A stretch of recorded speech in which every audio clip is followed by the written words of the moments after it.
so I can have the commissioners' snacks.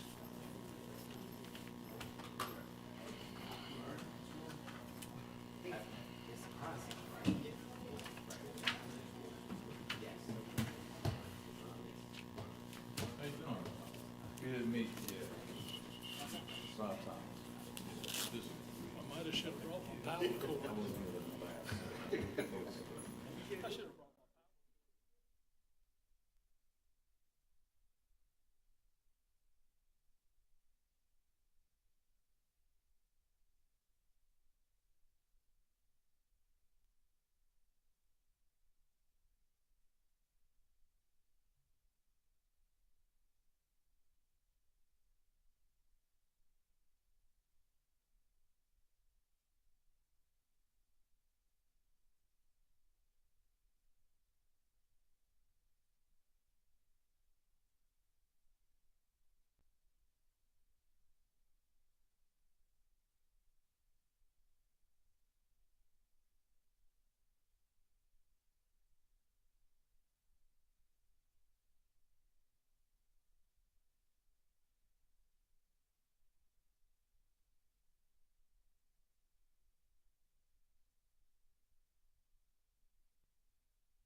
Good evening, and welcome to the Joint Planning and Zoning Board and Board of Commissioners meeting of February the 7th, 2023.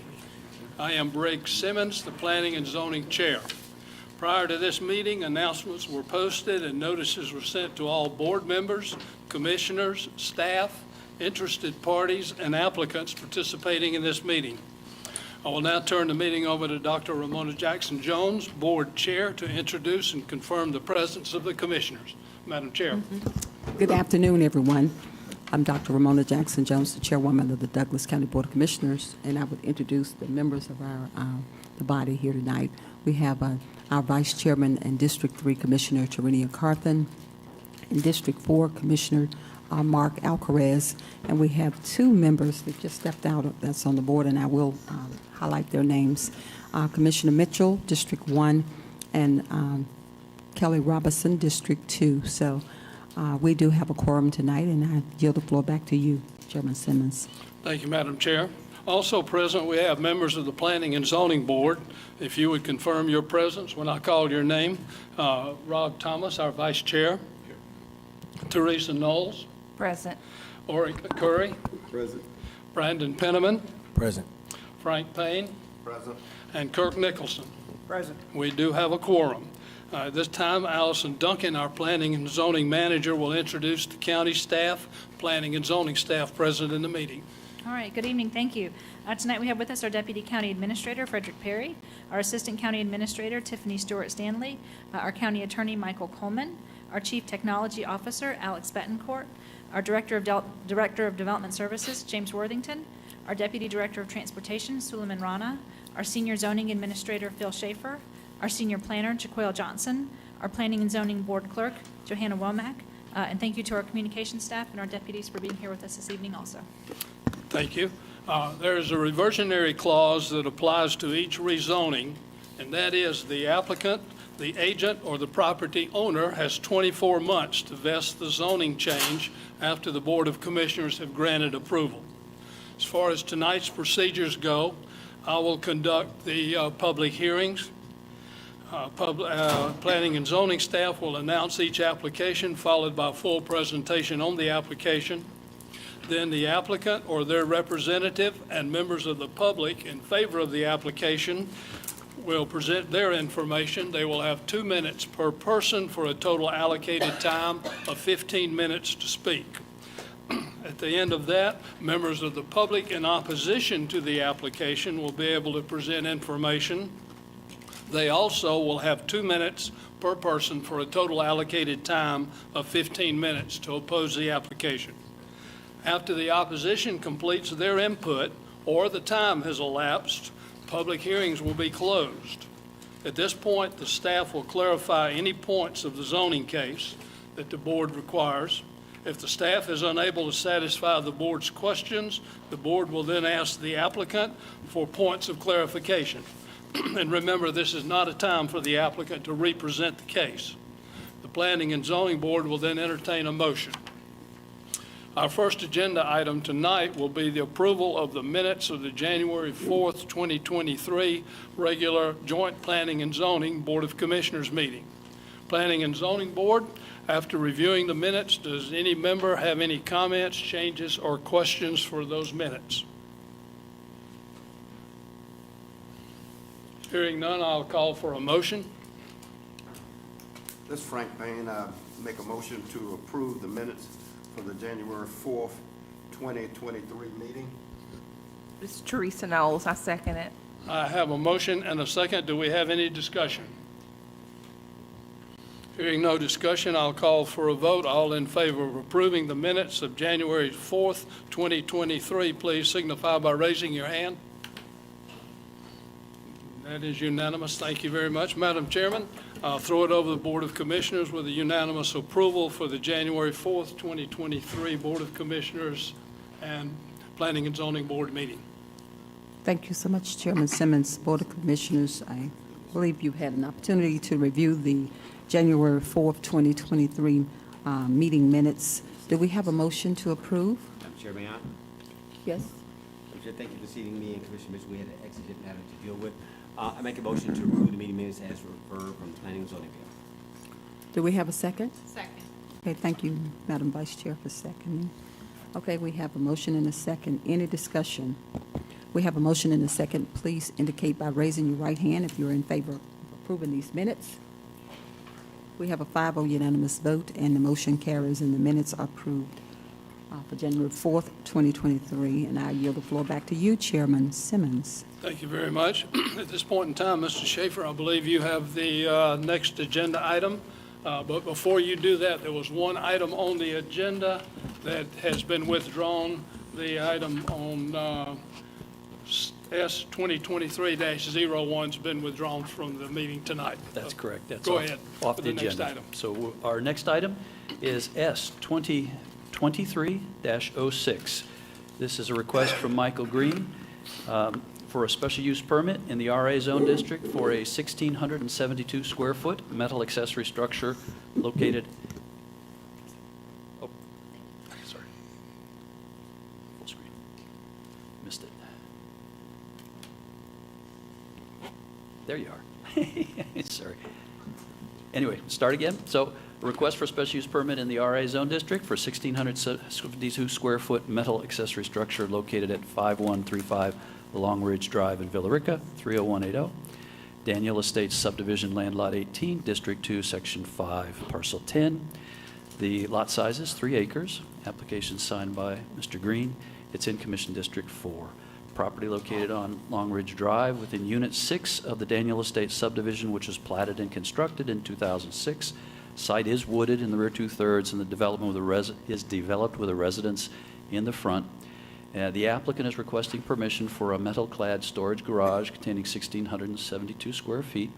Under Section 313 of the code, the Director of Development Services has discretion to approve alternate facade materials for an accessory building in circumstances where, in his determination, the structure will not be visible from the public right-of-way or visible from adjacent property owners.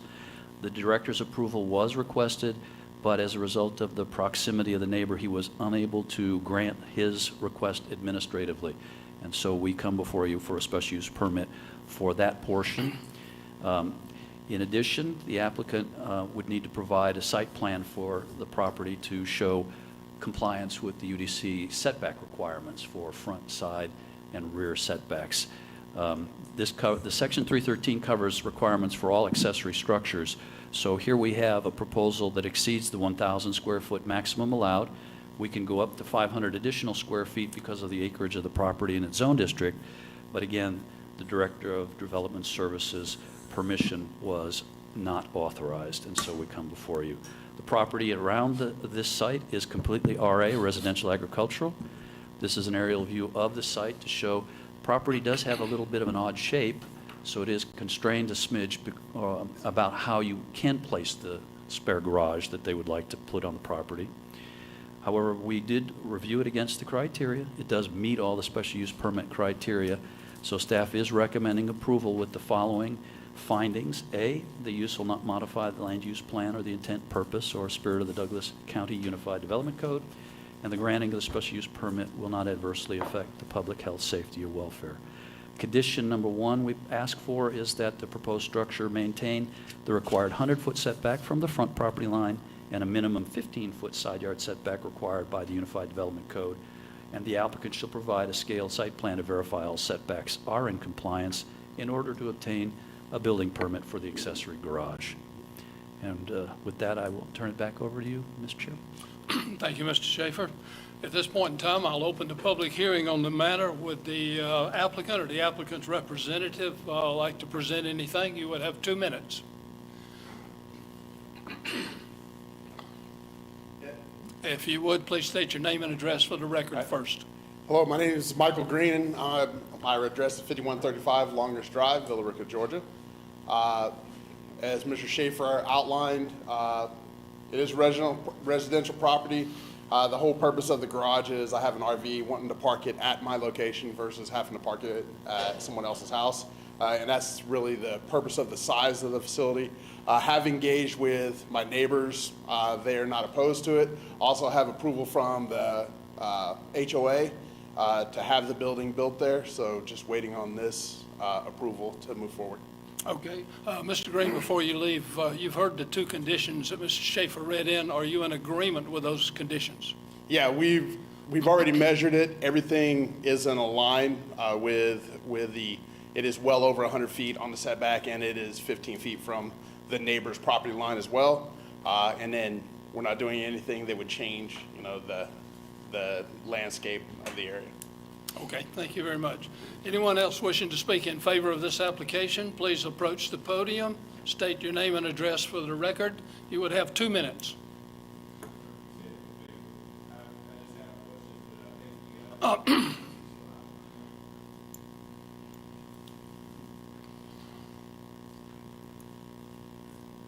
My name is Christopher Kelly, and I actually own the property in between the 3 acres in between them and the 3 acres in between me. And I think the questions have been answered that I had. The main thing that I wanted to know was how visible would this be from my property when I go to build my home?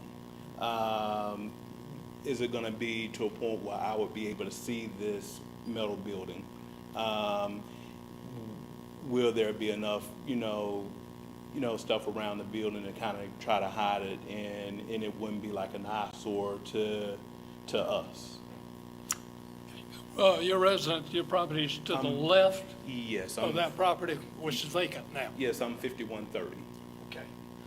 I'm not sure about the vegetation there, but we'll probably be taking that up in a few minutes. Okay, thank you. Anyone else wishing to speak in favor of the application, please step forward.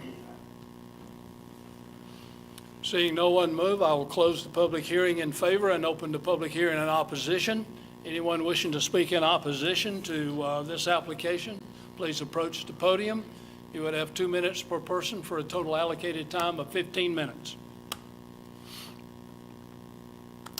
Seeing no one moving, I will close the public hearing on this matter. Planning and Zoning Board, you have heard the discussion. Do you have any questions of Mr. Schaefer or of the applicant? Chairman Simmons, this is Rob Thomas. I have a question for Mr. Schaefer. So the little wrench in this decision here, there's not a current dwelling on the adjacent property. That's I know part of the conditions were it can't be visible from the other dwellings, other properties. In this case, like the gentleman just said, it's not erected yet. So is there any way to mitigate this? I think you'd have to ask Mr. Green exactly where the garage is going to go, because the neighbor that I think he's speaking about is the neighbor that, as you look at the picture, is to the right of the existing house, and the applicant's other properties to the south of where he's at would have some pretty significant tree cover left on the property between where he was proposing to do the garage at the top end of the driveway and the neighbor to the south on the cul-de-sac, those cul-de-sac properties just below. So there would still be quite a bit of tree cover between the two of them. I mean, I can't describe what the tree cover is to say for sure, but that's, of course, that's the discretion that our director was unable to grant approval for this for administratively. We bring it to you because they went to the director and asked, could we do this? And it appeared to the director that it might be visible, at least at certain times of the year. And so he preferred to have the board decide whether or not this is appropriate. But also, not only that, but also the size The metal- is the metal siding. is a factor. Correct. Right, metal, okay. Because you can go up to 1,500, but this is a little over 1,600 square feet, 1,600, right? correct. Okay. So that's another reason. And a why- metal siding, yes. And metal siding. Where normally the code requires these accessory structures to at least match the facade of the existing house in some fashion, yeah. Okay. All right, thank you. So, Mr. Schaefer, do we need to consider conditions in here that if it is visible from the adjacent properties, that it needs to match the house versus metal siding? That's certainly in your purview to that address is a and condition. add if you feel that that's needed for compatibility with the neighbors, just to ensure it. But wouldn't DRC cover that? Wouldn't that be covered in DRC? If Or do you do it here? No, do you here? should add it as a stipulation if you feel that this is needed because it's a metal building. The sides that might be visible should be facaded as the house is facaded so that you retain that residential character. I didn't put it in because as I saw it when I'm looking at the property, I see enough woods from my particular perspective that I didn't feel it would be visible necessarily, but that's a decision you would have to have in terms of looking at it yourselves to agree that, yes, you think there'd be enough woods between the property where he wishes to put the site, the building, and the neighbors to the south. All right. Thank you.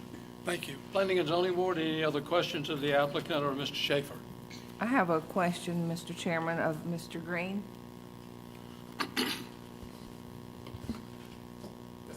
Yes, sir. So your homeowners association has no opposition to metal buildings being built within the subdivision?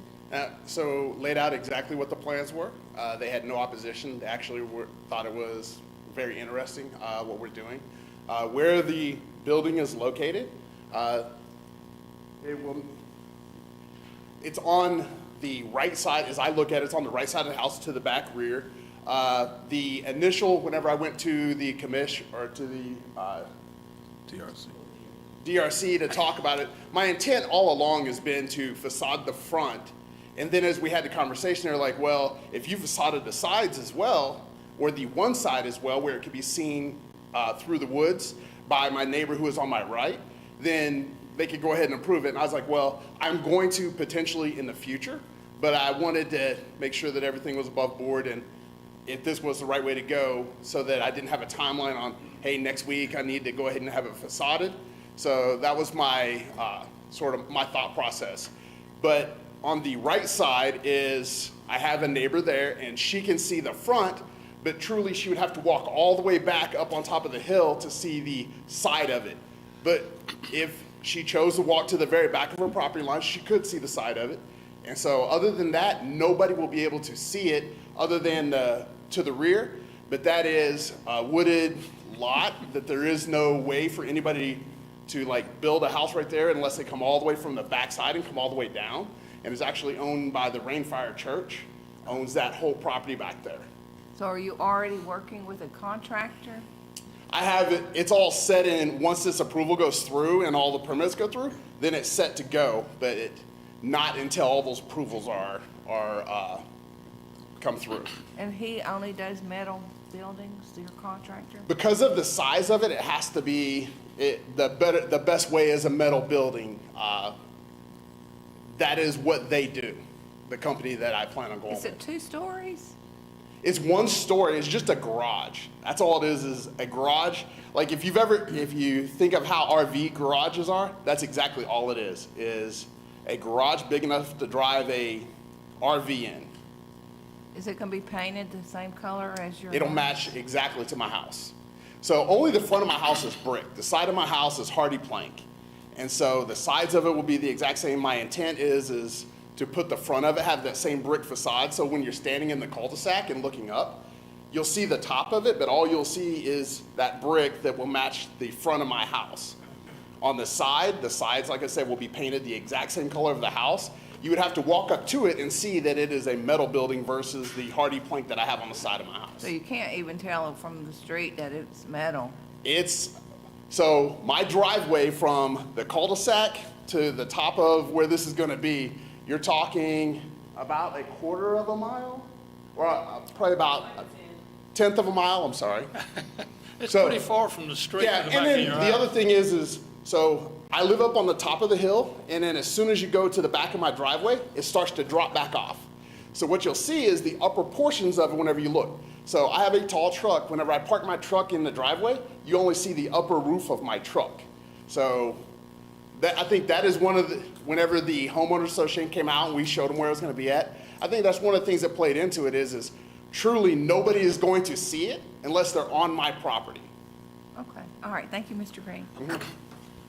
Sir, Yes. just one more question. Yes, sir. Getting to the garage, are you gonna put an additional driveway? Now, my driveway will lead right into it. I just drive all the way through my driveway, right into the garage. Okay, that was my question. I have another question. Yes, sir. For Curry, yes. So with the garage, is it going to have electricity there? Is it going to Yes, have we'll have any? electricity, mainly to charge my RV, and then also I want lights inside the garage. Lights inside the garage? Yeah. Okay, all right. That's all. Any other questions? No. Hearing none, Madam Chairman, I'll throw it over the Board of Commissioners for any questions you may have. Thank you so much, Chairman Simmons. Board of Commissioners, do we have any questions Yes, ma'am. for the applicant? Okay. Madam Chair. Commissioner Mr. Green, Alcaraz. I'm sorry you went and sit down. I'm very familiar with your lot, because actually, some years past, I was looking at buying one about 3 lots down past your neighbor. So I know that topography just falls straight off down through there.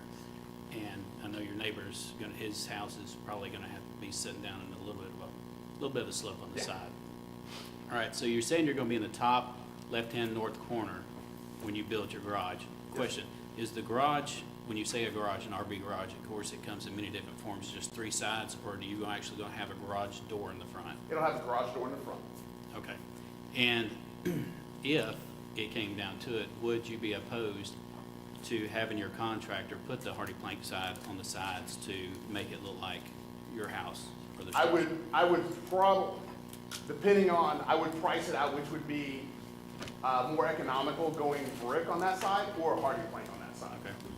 I do know I want brick on the front. That is my intent, is to put brick on the front because I want it to match specifically to my house.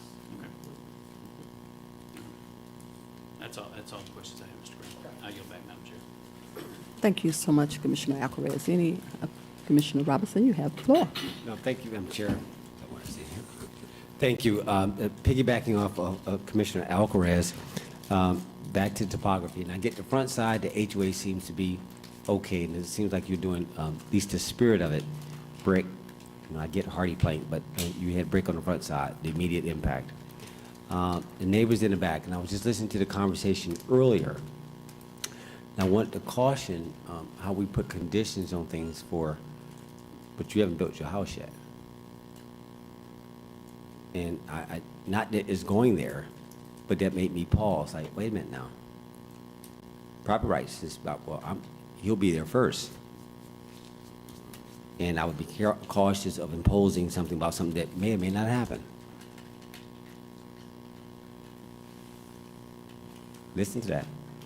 So when we put these conditions as if, and I appreciate voices, but you gotta put it in balance. You're gonna put a condition for something that hadn't been built, that's 2 parts over, and that's a lot of power that you're putting into something that hasn't happened. Property rights only exist when you actually have the property in play.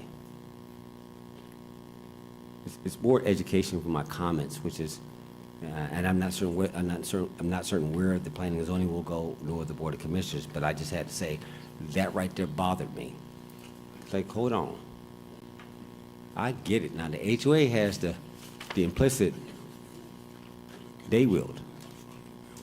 But beyond the HOA, as it relates to the neighbor, I just have to, like, wow, you haven't put a condition on something that doesn't exist yet on a neighbor that's already up?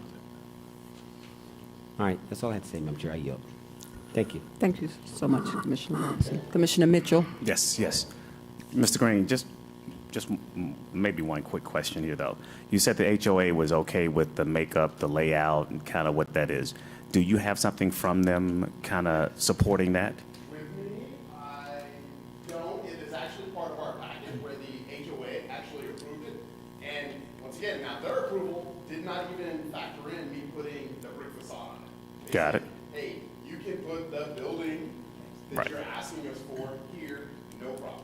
Right, but the planning and zoning and Yeah. the commission kind of have other rules that goes. I'm not trying to. Oh, run afoul of I that. got you. I got you. I got. Fully informing where we were instructed. Mr. And- Green, if you could come to the mic, please. Even though you have a great And voice. so, but you do have something. I'm assuming. Yes. That We have a states. document from the HOA saying that the HOA president that said they approved it. Got It's it. actually part of the packet that we submitted. and to planning and zoning, was that shared with the Board of Commissioners? It was not. It was not? No, it's not in your packet, it's in ours. Is it you got, okay, got it, okay. So you can verify, not that I think anything different, not you, I was talking to Mr. Schaefer, I'm sorry. You can verify that that document exists? There's a document that exists. Thank you very much. Okay, and last but not least, Mr. Green. So with the siding side of this, that could come into question. You're okay with that if that becomes in question, but I know you're talking about brick front, but just the siding, if that becomes concern. And maybe I shouldn't even ask, I'm looking for a question, I'm just letting you know that as you can hear, that there could be a possibility of that, even though that's a future build that maybe we're speaking of, or a future eyesight that somebody may see though, but I guess that, not as though it's gonna happen today or anything, but I'm assuming that if it does, you're okay with that type of a situation, I guess. I'm not sure. I know for the future of the building, I would have no issue with that. The building today, that is not like, my plan is not, hey, I'm having the building built, and then at the same time I'm having the building built, I'm gonna have that done. That would probably be phase 2 or phase 3 of execution. Got it. You know, is like I said, from the gentleman back here, from where he's at, he's not even gonna see anything but the roof of the thing from his property, and that's only if he's standing out on the road. Where he is gonna have to build, he's not even gonna see anything. He's not even gonna see my house. Got it. Okay. Well, good enough. I mean, it's interesting. I mean, it's just that the metal side of it becomes interesting from a build out for the county and kind of rules and regulations when it comes to that, though. But outside of that, I think you've answered my questions, and I don't know, you want to come up and have a part of the conversation? It seemed like I didn't want to leave you out. I mean, so. Good afternoon. Yes, ma'am. I'm Michael's wife. And can you state your name and My name is address for the Kathy record? Cade. I'm the one that put in a lot of work with this building. Okay. So just a caveat about the building. So the building is like literally like sitting in our backyard. So you would have to come onto our property through the backyard to actually see the left side of the building. And this is me facing our house, and this is our house, and the building is gonna sit off to the right. So you would literally have to come up from the left side through our backyard to see the left side of that building. Like it's sitting right off to, coming out our door or whatever.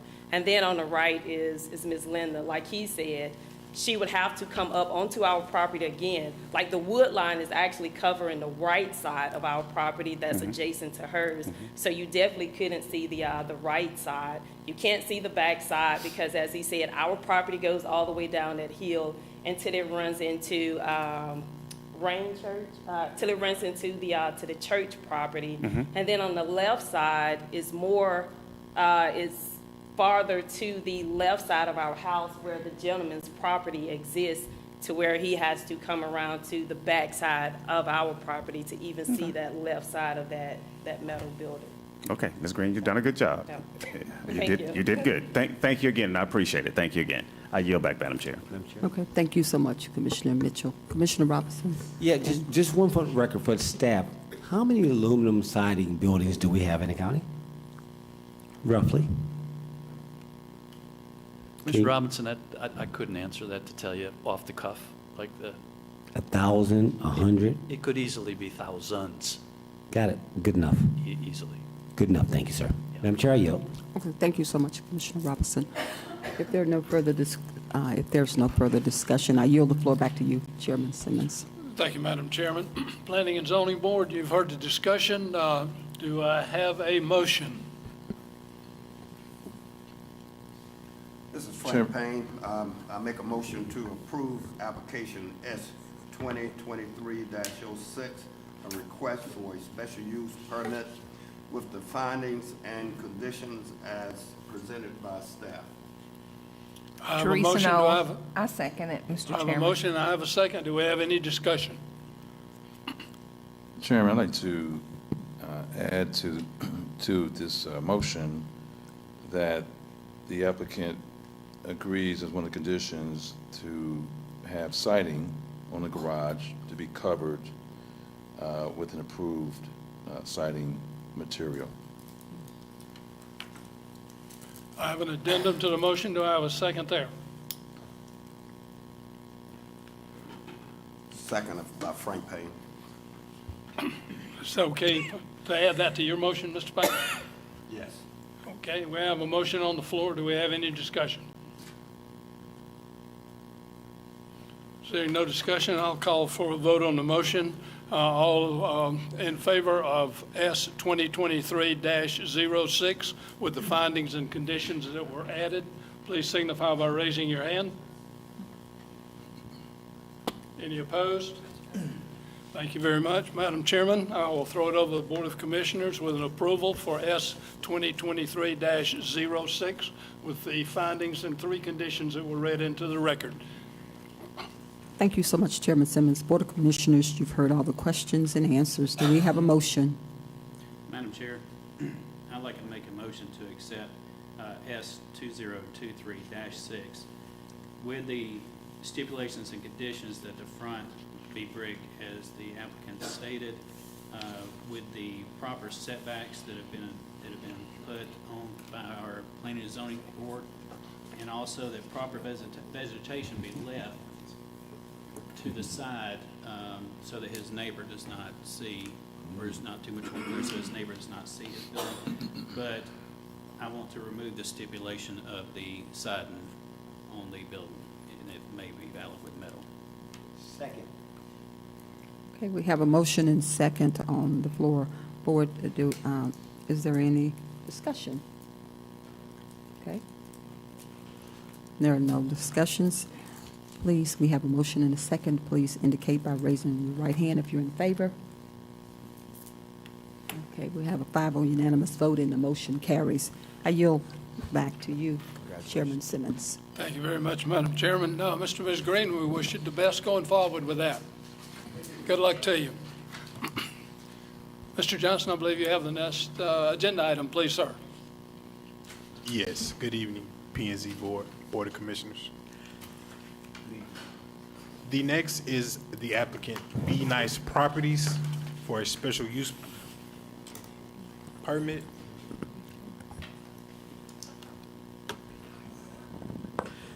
The applicant is requesting a special use permit in order for a short-term rental. This is the zoning map of the property. As you can see, it is surrounded by our RLD, residential low density, on all sides.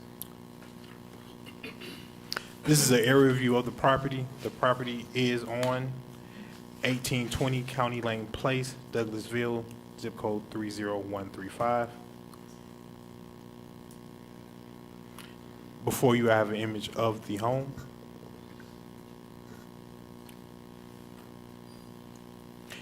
And it does meet zoning criteria.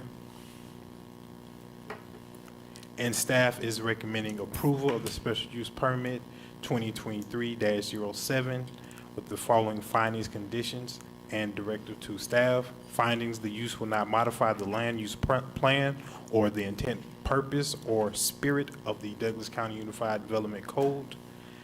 And the granting of the special use permit will not adversely affect the public health, safety, or welfare.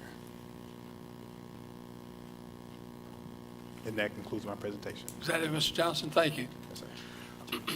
At this point in time, I'll open the public hearing on this. Anyone wishing to speak in favor of this application, including the applicant, if you would step to the podium, state your name and address for the record.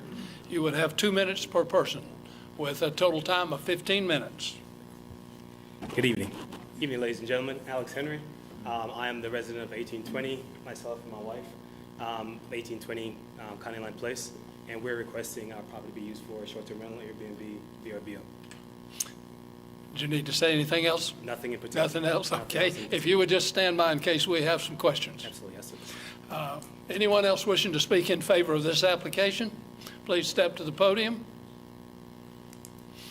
Seeing no one, I'll close the public hearing in favor and open the public hearing in opposition. Anyone wishing to speak in opposition to this application, please approach the podium. You would have 2 minutes per person for a total allocated time of 15 minutes. Seeing no one moving, I will close the public hearing on this matter. Planning and Zoning Board, you've heard the discussion. Do we have any questions of Mr. Henry or of the staff? Mr. Johnson? I have a question for you, Mr. Henry. I know you kept it pretty brief. Can you just give us a little details on like Absolutely. why, when, what Yeah. makes your property this property? Absolutely. So our property is currently being used as one of our primary residence, and so we're typically traveling. So the idea was to basically use this property as just a form of extra income. So we rent it out when we're not in town. Correct. That's pretty much it. We tend to have it rented out probably 3 to 4 weekends a month.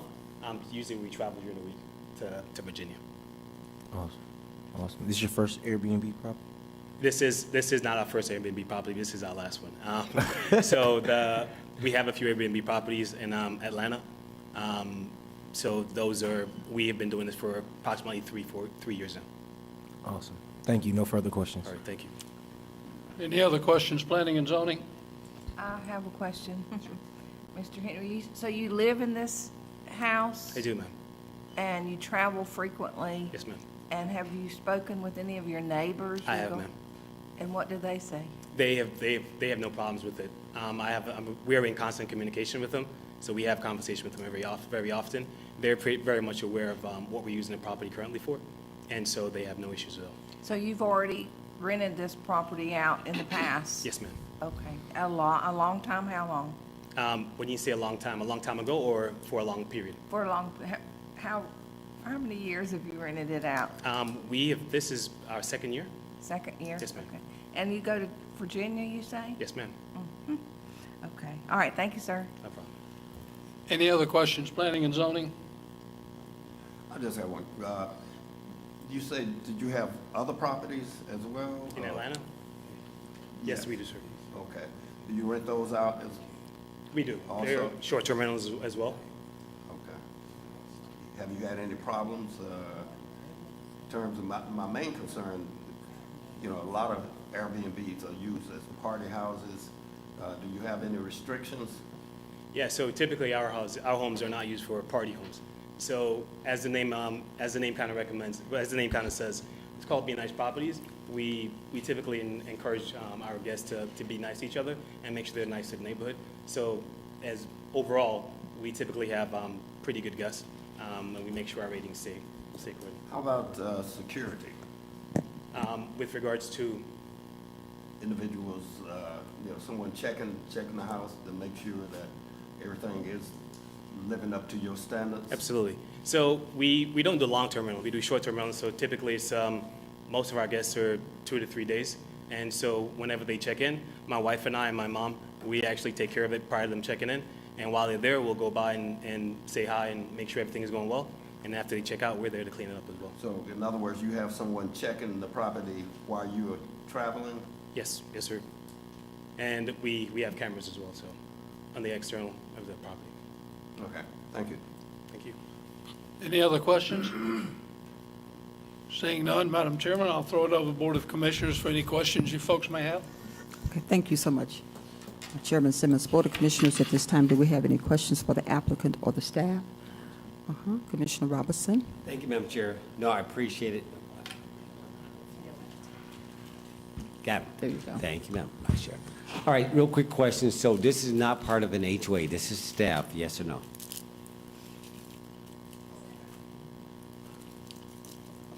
No, it is not. No? It's part of a neighborhood. Yes? I just can't hear. Yes, it is part of a neighborhood. All right, it's part of a neighborhood, it's not part of an HOA, got it. And your neighbor seems to be okay.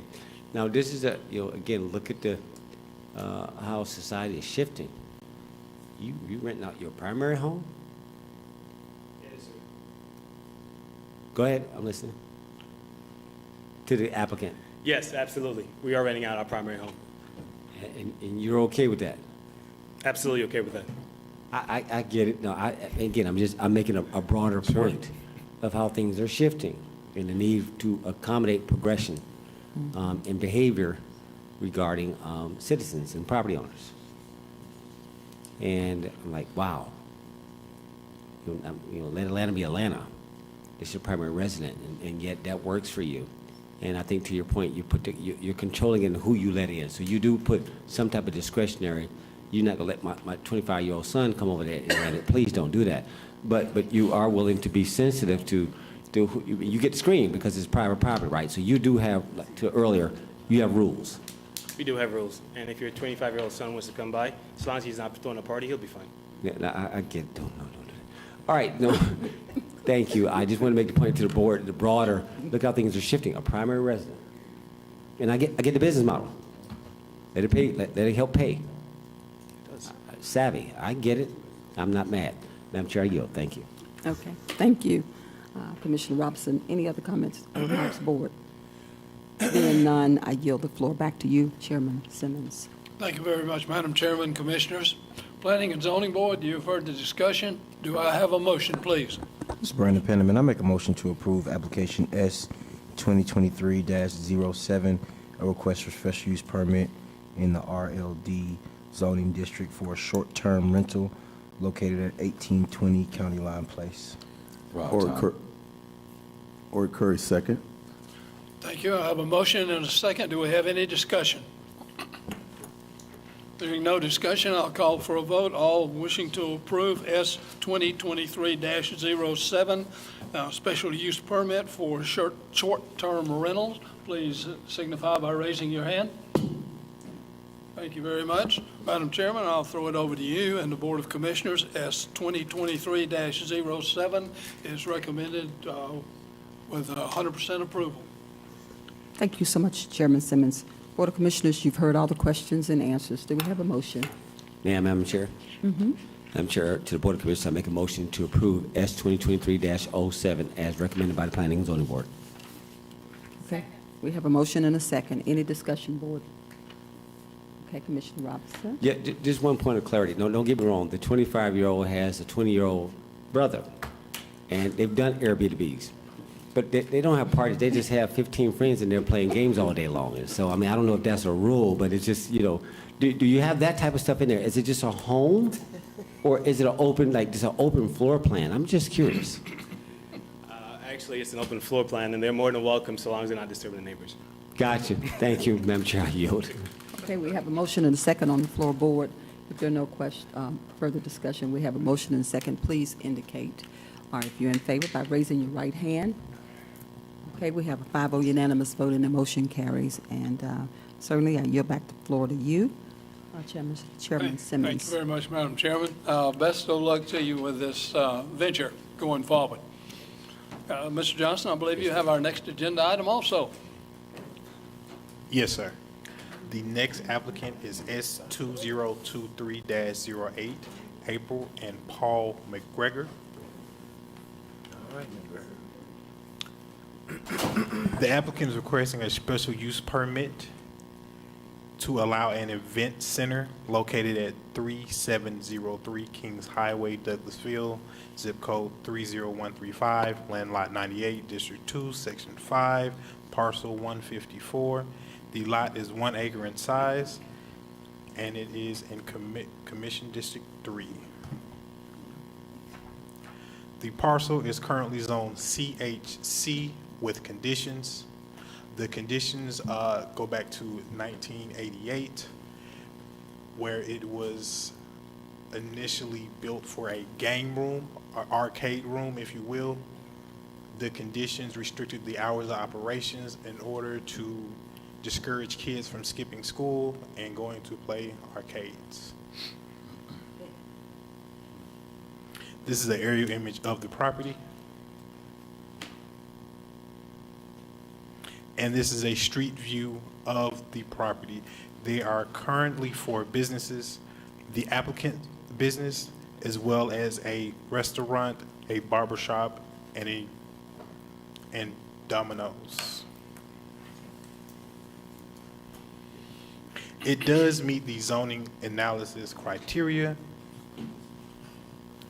Staff recommends approval of the requested special use permit S 2023-08 with the following findings, conditions, and directive to staff. Findings: the use will not modify the land use plan or the intent, purpose, or spirit of the Douglas County Unified Development Code.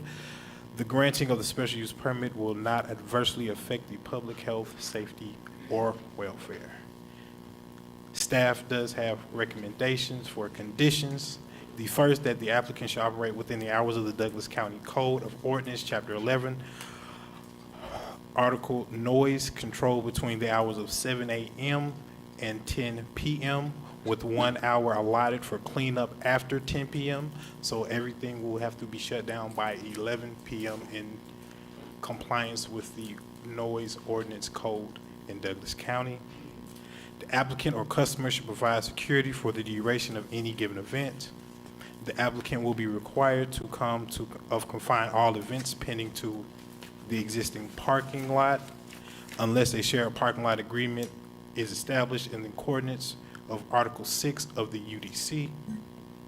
No outdoor events are permitted, included but not limited to outdoor tables, chairs, or any outdoor activity, and including watering. All events must be completely contained within the structure. And that concludes my presentation. Staff as well as the applicant is here, and we will now receive any questions you may have. Okay, thank you, Mr. Johnson. At this point in time, I'll open the public hearing on this. Anyone wishing to speak in favor of the applicant, including this application, including the applicant, please step to the podium. You would have 2 minutes per person for a total allocated time of 15 minutes. State your name and address for the record first, please. My name is April McGregor. Address is 3445 Cascade Trail, Villa Rica, Georgia. We have intent of opening up an event center. It's called First Class Events. There are, on either side of our space, there were vacant spaces, so we found a space that was kind of off to itself. There were no other tenants around us at the time. It's kind of off in the back. Kind of new to this. I'm nervous. Take your time. I guess that's all I have to say. Okay, you heard the conditions that Mr. Johnson read into the record. Are you in agreement with those conditions should this be approved? Yes, sir. Okay, thank you very much. If you would just stand by, I'll continue the public hearing. Anyone else wishing to speak in favor of this application, please step to the podium. Seeing no one moving, I will close the public hearing in favor and open the public hearing in opposition. Anyone wishing to speak in opposition to this application, please approach the podium. You would have 2 minutes per person for a total allocated time of 15 minutes. Seeing no one move in opposition, I will close the public hearing on this matter. Planning and Zoning Board, you have heard the discussion. Do you have any questions of the applicant or of staff? Mr. Chairman, I'd like Mr. Johnson to put the picture back up of the actual shopping center.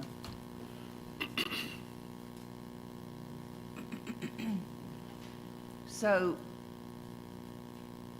Ms. McGregor, so your space has a vacancy to your left and to the right of you? There? Yes. At the time, when we first got the event space, both spaces to the left and right were vacant. Now there is an ice cream shop to the, if we're looking this way, to the right of the event space. The left is still vacant. Have you already had events at your space? Honestly, I have, because I didn't know we had to do this. And then I came here one day and was like, I asked Mr. Johnson, were there rules and regulations to have an event space? And he was like, come in here and have a seat. And so we started the process of the application and getting the proper paperwork from the landlord and stuff. So you have had complaints from the neighbors about noise? There was a complaint from the new tenant, not the residents, but the tenant. The walls are paper thin. If you were to talk loud, cough, sneeze, you could hear on the other side. So no residential opposition? You haven't heard anything from the neighbors No, across the ma'am, way? not at all. Because there I are a myself- lot of houses over there. Yes, I have turned the speakers up as loud as they can go during the day and walked over across the street, and you cannot hear. There are two inside Bluetooth speakers, but they don't get loud enough to hear across the street. So in the houses, you've walked over there at the houses? Yes, alongside the street. I didn't go down to the actual houses, but I couldn't hear anything. And what type of events have you had so far? Graduation celebrations, milestone birthday parties. We host meetings as well for different, I guess, a Mason group. They come twice a month. You said Masons? Yes, ma'am. Okay. And how many square feet do you have? It's 2,200 square footage. Okay. Do you have a kitchen and all that in there? There is a kitchenette. There is no stove, so it's just stainless steel refrigerator, double-sided stainless steel sink, and countertop. So when a customer rents your space, do they provide their own food and beverages, or do you offer that service? I do not offer any of those services. They provide their own food. They have the kitchenette for storage and prepping. So you have like the tables and the chairs and things like that? Yes, ma'am. We for them have to use? a multitude of tables and chairs and linens and other stuff that they can rent from us. And your parking lot is not very large, so how many? It's not very large, but Domino's patrons come and go.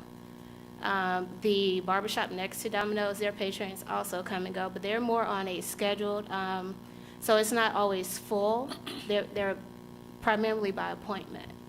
So, and those actually cars that you see there are from the barbershop people. Those are their vehicles.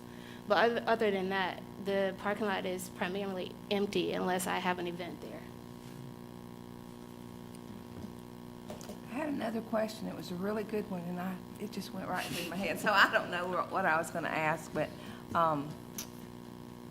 so do you usually set up tables outside as well? And No, absolutely not. All of our events have been contained to the inside of the facility only. you stay pretty busy? It's hit and miss, like it depends. But you're available 7 days a week?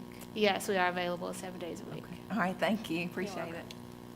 I have Any a other question. questions? I have a question, or Mr. Curry. How is you talk about security based on that being an event and based on, you having different varieties of events? How are y'all looking at security for that location? Are you requiring them to have security when they come, or are you providing it for them? Security is based on the type of event that the person is having. I'm sorry, I used to be an EMT. Okay. So, security is based upon the type of event that they're hosting. If it's an event that the party is for anyone 15 to 25, they have to have security. If it's parties, with the age group is a little bit older, we tend to tell them that security is recommended but not required. Okay. So the seniors, you're not truly No, requiring because that. people tend to act right when, their grandparents are around. Okay. All right. That's all I have. I have one person.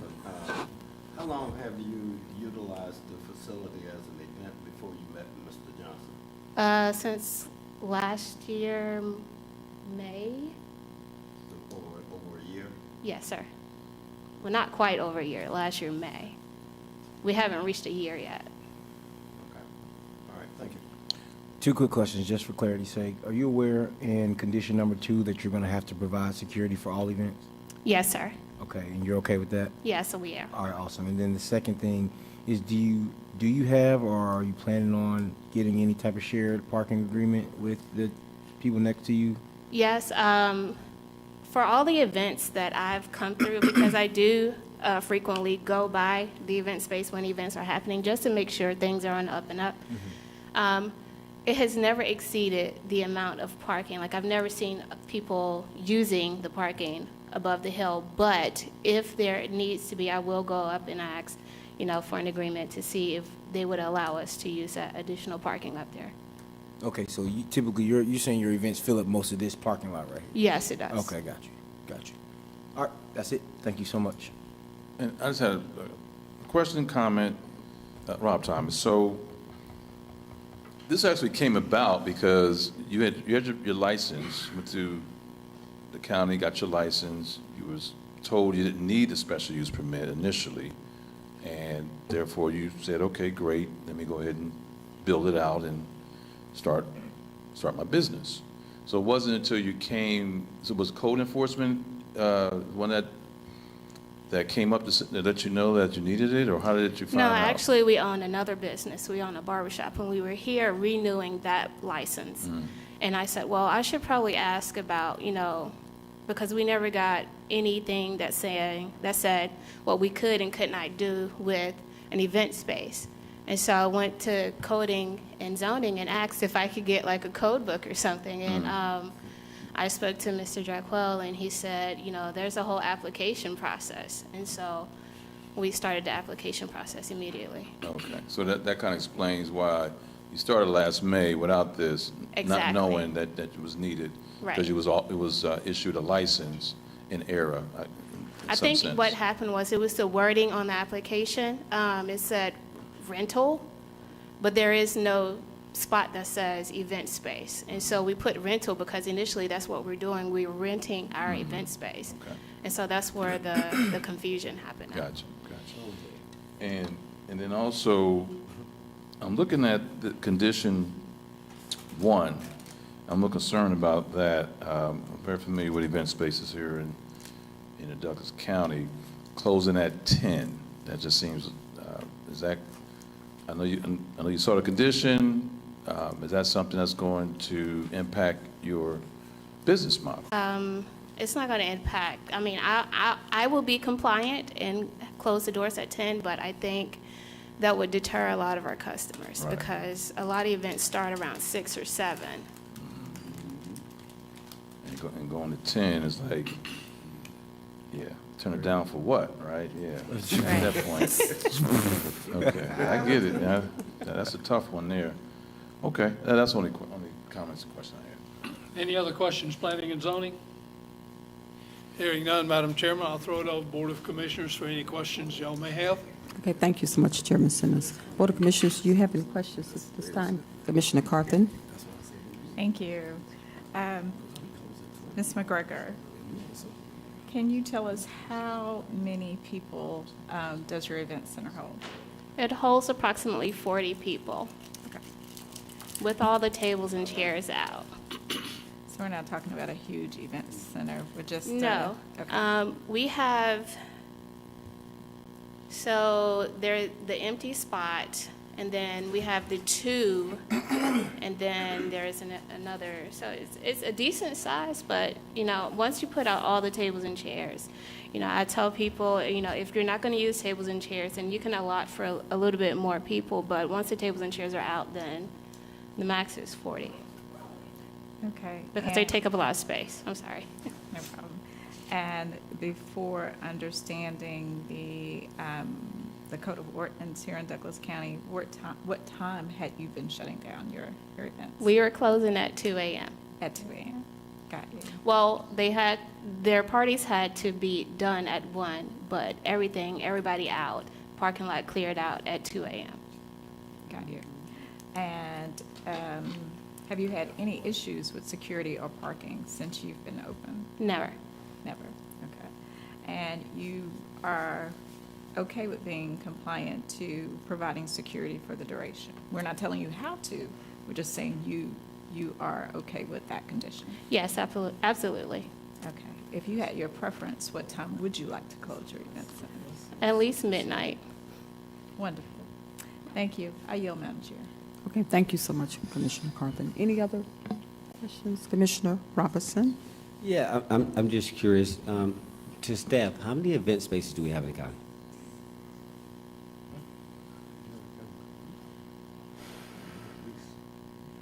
Off the top of my head, it would, and this is just a rough estimate, I would have to say less than 100. Less than 100 in unincorporated, got it. And that's good enough. I mean, I'm on this data thing recently, so no problem. Just having some facts always at our fingertips. My second question is to Madam Vice Chair, point about time of operation. Where did the 10 p.m. come from? Yes. The only reason I ask that is that, you know, I mean, we've done this recently, probably at least, 4 or 5 in the past 6 months or so, and we have this variation of times. It just seems that they just, whatever is chosen to be done. I'm curious, is there something in the code that says all things must be closed by this? Is it based on a bar? It's based on BYOB? I'm curious, what's driving this? Because if the bars can be open later, why are we, that's like what, 40 divided by 8 people, like 5 tables? Can somebody answer that for me? I'm just curious. Staff, this is staff. Staff, is there anything in our code that says that 10 p.m. should be, and how do we get to 10 p.m. on this in light of everything else? Staff did suggest 10 p.m. or recommend 10 p.m.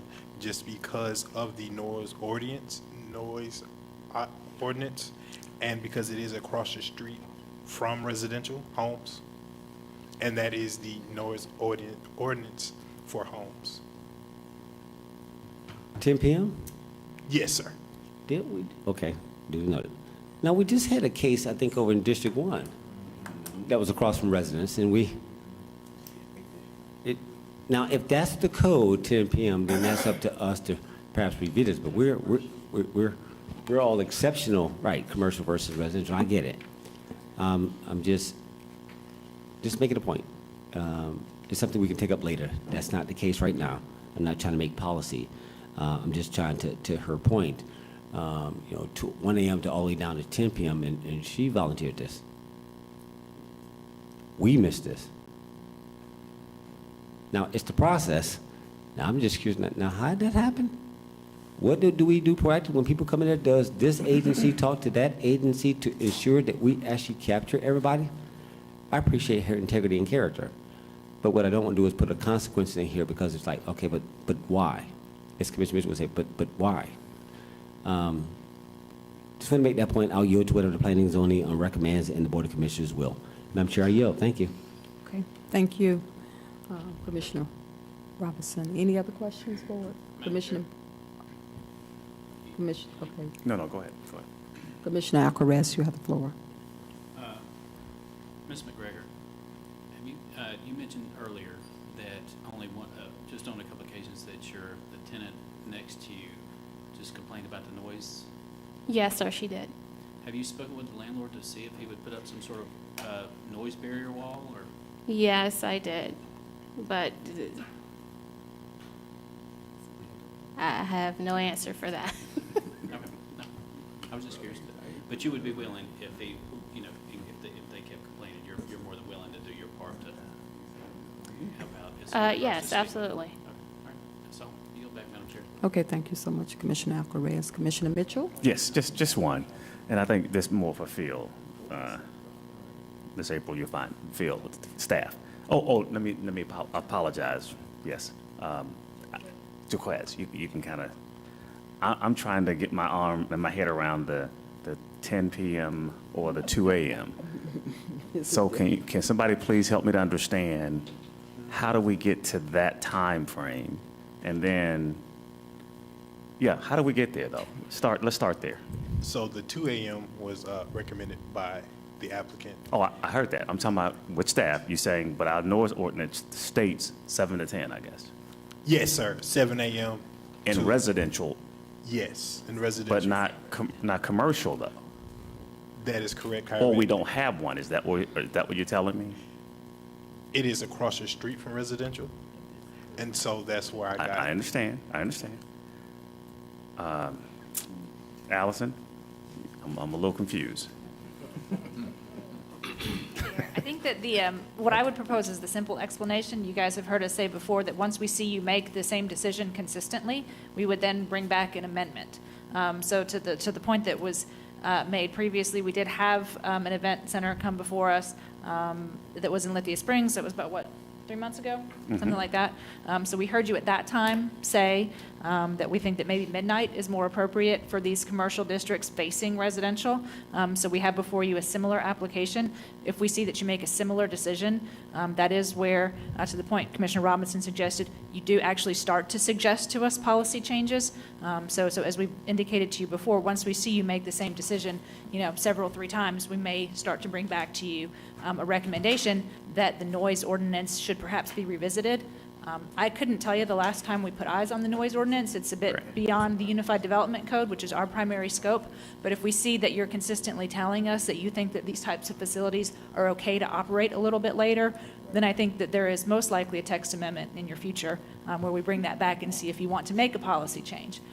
But to my recollection, and I would look to Phil and Jaquil to help me out, I think the only time that I can recall that you've made that change was for the Lithia Springs one recently. So like I said, we usually give you a few times before we come before you and decide that we would recommend a change in code. But, So, Allison, but you're again, if telling- you decide to do that tonight, we'll certainly follow your Right. lead. So you're saying that we're confusing you guys?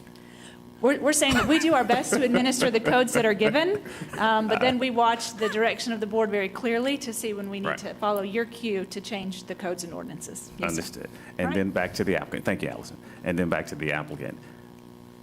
So you're sure that you agree with condition number 1 that talks about 10? And wouldn't that be a deterrent to your business model? But if you're agreeing to this, then I'm not sure. I just want to make sure that you're clear, that you're agreeing to something that would maybe shut you down by 10. I'm not trying to change your mind. I'm just trying to just make sure that's where you are with this. Honestly, when I heard 10, I kind of sank down in the chair a little bit because I know events carry on well past 10 o'clock. And the event space does not face any residential houses. Domino's faces the houses. Ours faces another business across the street. Okay. So you got a special condition then? Yes. I'm trying to help you with this, okay? Okay. Well, that's interesting, though, because I get it now why they came across the 10, because of this commission tends to, it just tends to happen. Don't know why, but it does. But I just can't see that being a viable asset of time for you and your business model. Now, but if you agree to it, I'm not going to say much more than you agree to these types of conditions. However, don't let me change your mind. But if you want to speak up, do so. My heart says to disagree. If we could get at least till midnight, that would probably work better for our company, our business. So you don't think 2 a.m. would work? 2 a.m. I'm not has worked. suggesting that. 2 a.m. has worked in the past without That's what I any thought I problems heard. from anybody, because all of these businesses are closed at 2 a.m. Right, I understand. I just thought that's what I heard, but I'm just only listening to what you're telling me. But I'll leave it there. And thank you again. And that's your call. Madam Chair, I'll yield. Thank you. Any other discussion? Okay, I yield the floor back to you, Chairman Simmons. Thank you, Madam Chairman. You can sit down now. Planning and Zoning Board, you have heard the discussion. Do I have a motion on S 2023-08? Mr. Chairman, may I ask a question of staff? You may. Mr. Johnson, will you refresh my memory of what closing time we stipulated on the Lithia Springs event space? Midnight? Midnight. Okay, thank you. Okay, Planning and Zoning staff, do I have a motion? Mr. Brandon Penniman, I make a motion to approve application S 2023-08, a request for a special use permit, with the addition of the condition being changed to a 12 midnight close time with an hour for cleanup, and all the rest of the conditions as read in by staff. I have a motion. Do I have a second? Corey Curry, second. I have a motion and a second. Do we have any discussion, Planning and Zoning? It's Rob Thomas, a slight discussion. Instead of saying 12 midnight, it'd be 12 a.m. Track, 12 a.m. Okay, I'm in that motion, please, for the record, at 12 a.m. 12 a.m. Thank you. Any other discussion, Planning and Zoning Board? Hearing none, I'll call for the question. All in favor of S 2023-08, special use permit, please signify by raising your hand. All opposed? Madam Chairman, comes to you, S 2023-08, the only, is unanimous approval with the changing conditions to midnight or 12 a.m. Absolutely. Board of Commissioners, you've heard all the questions and answers. Do we have a motion?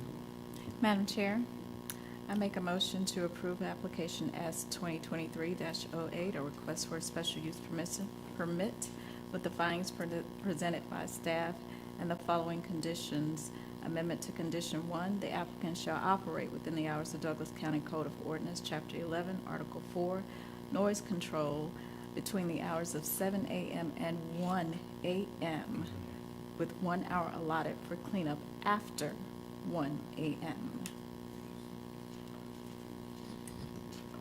Okay. Do we have a second? I'll second that. Okay, we have a motion and a second. Any discussion, board? We have a motion and a second. Please, if you're in favor, indicate by raising your right hand. We have a 5-0 unanimous vote, and the motion carries. I yield back to you, Chairman Simmons. Thank you, Madam Chairman. Good luck going forward there on that event center. Hope it all works out for you. Congratulations. Okay, Mr. Schaefer, you have our next agenda item, please, sir, which I believe is a zoning and 2 special use permits. That's correct, Mr. Chairman. This evening, we have a rezoning request, Z 2023-09, coupled with 2 special use permit requests, which I'll explain why in a sec. S 2023-12 and S 2023-13 for CPI Enterprises. Request for rezoning from RLD residential low density to light industrial with a special use permit for heavy truck repairs and outdoor storage for a trailer chassis repair and storage operation located on Veterans Memorial Highway, Villa Rica 30180, land lot 169, District 2, Section 5, parcels 5. The lot size for the rezoning is 24.79 acres. Application signed by Jody Beach, Commission District 4. The site's on the west side of Richardson Road, just north of Veterans Memorial Highway. Property is seeking a rezoning and a special use approval. Is vacant. The property seeking only the special use permit is currently occupied with what was Karos Metals manufacturing operation. Property are very wooded. Access to the proposed business would continue to be via the existing paved driveway on Richardson. Proposed business would continue to be via the existing paved driveway on Richardson Road.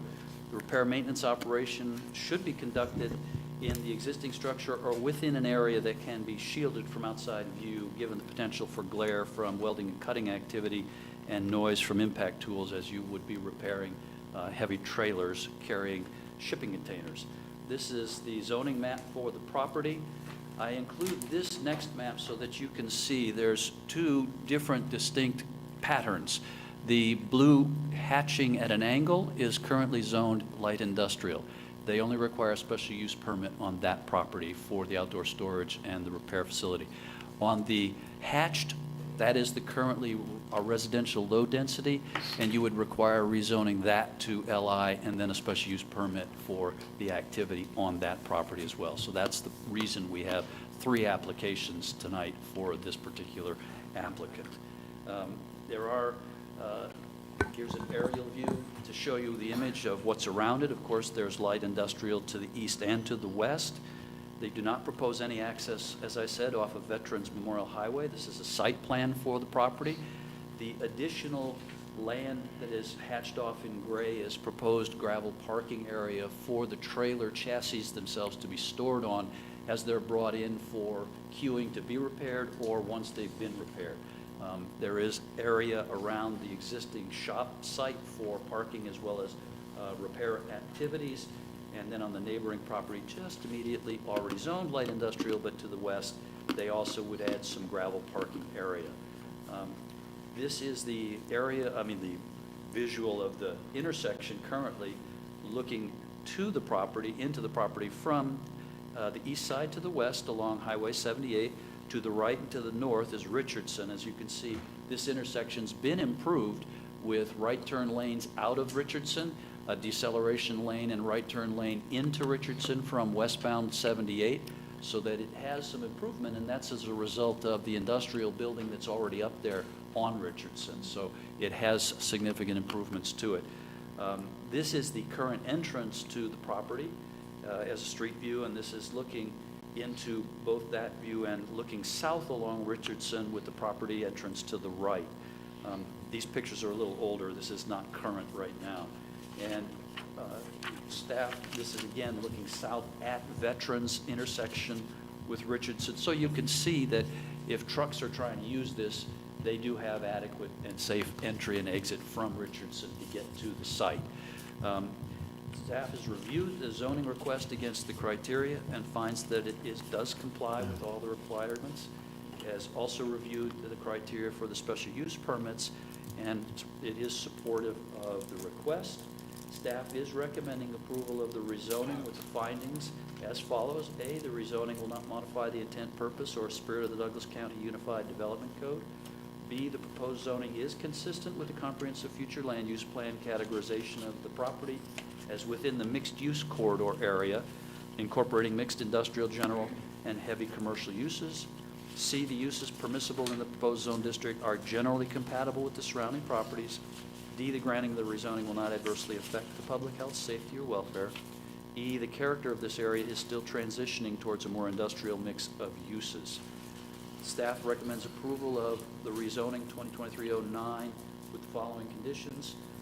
1, the applicant shall submit to the Development Review Committee for review and consideration the site-specific development and access management plans to address the development standards in the UDC and the concerns and requirements expressed in the specific agency impact statements reviewed in this staff report dated February 7th, 2023. And number 2, the site development shall be restricted to a maximum of 25% lot coverage for all impervious surfaces and all other requirements of the Unified Development Code pertaining to the specific site development plans for this project will be reviewed and authorized by the Development Review Committee, DRC, prior to any land disturbance permits being issued. That is the rezoning condition. For the special use permits, staff is recommending approval of both special use permits 2023-12 and 2023-13 with the following findings. A, the use will not modify the land use plan or the intent, purpose of the or spirit of the Douglas County Unified Development Code. And B, the granting of the special use permit will not adversely affect public health, safety, or welfare. I'm asking for a few conditions to be placed on this, on the special use permits in particular, both of them. Staff is recommending that any other use of the property not identified within Section 210 uses allowed in each zone district, specifically Tables 2.2 and 2.3, principal uses allowed by right, accessory uses allowed by right of the Douglas County Unified Development Code may require the submission, review, and approval of another new special use permit. Number 2, outdoor storage areas shall be screened from view by an opaque imitation wood, vinyl, polymer, or composite-based material opaque fence, dark vinyl coated chain link fencing with opaque screening, or freestanding wall no less than 6 feet in height and appropriately landscaped and maintained. And 3, stored trailer units, equipment, and materials shall be placed in a side or rear yard and set back at least 50 feet from any residentially zoned property and at least 25 feet from side or rear property line adjoining commercial or industrial zoned property. Number 4, stored trailer units shall be in operable licensed condition or under refurbishment to restore licensed operability.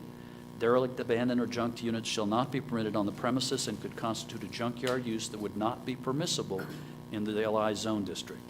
Number 5, welding activity shall be shielded from outside view through appropriate location and screening as required by the Development Code and approved by the Director of Development Services. And number 6, the applicant shall submit to the Development Review Committee, DRC, for review and consideration the specific site development and access management plans to address the development standards in the UDC and the concerns and requirements expressed in the specific agency impact statements reviewed in the staff report dated February 7th, 2023. With that, I will turn it back over to you, Mr. Chairman. Thank you very much, Mr. Schaefer. And if I'm to put it in the record, S 2022-23, S 2023-12, and S 2023-13. Correct. The conditions are identical. Yes, correct. Okay. Thank you very much. At this point in time, I'll open the public hearing on this matter. Anyone wishing to speak in favor of this application, including the applicant or the applicant's representative, please approach the podium. You would have 2 minutes per person for a total allocated time of 15 minutes. If you would state your name and address for the record first. My name is Dina Wilson, 1279 Heritage Drive, Villa Rica, Georgia. The purpose of this application is we are purchasing the adjacent property, 2525 Richardson Road. We will use that driveway to enter the Veterans Memorial Highway location.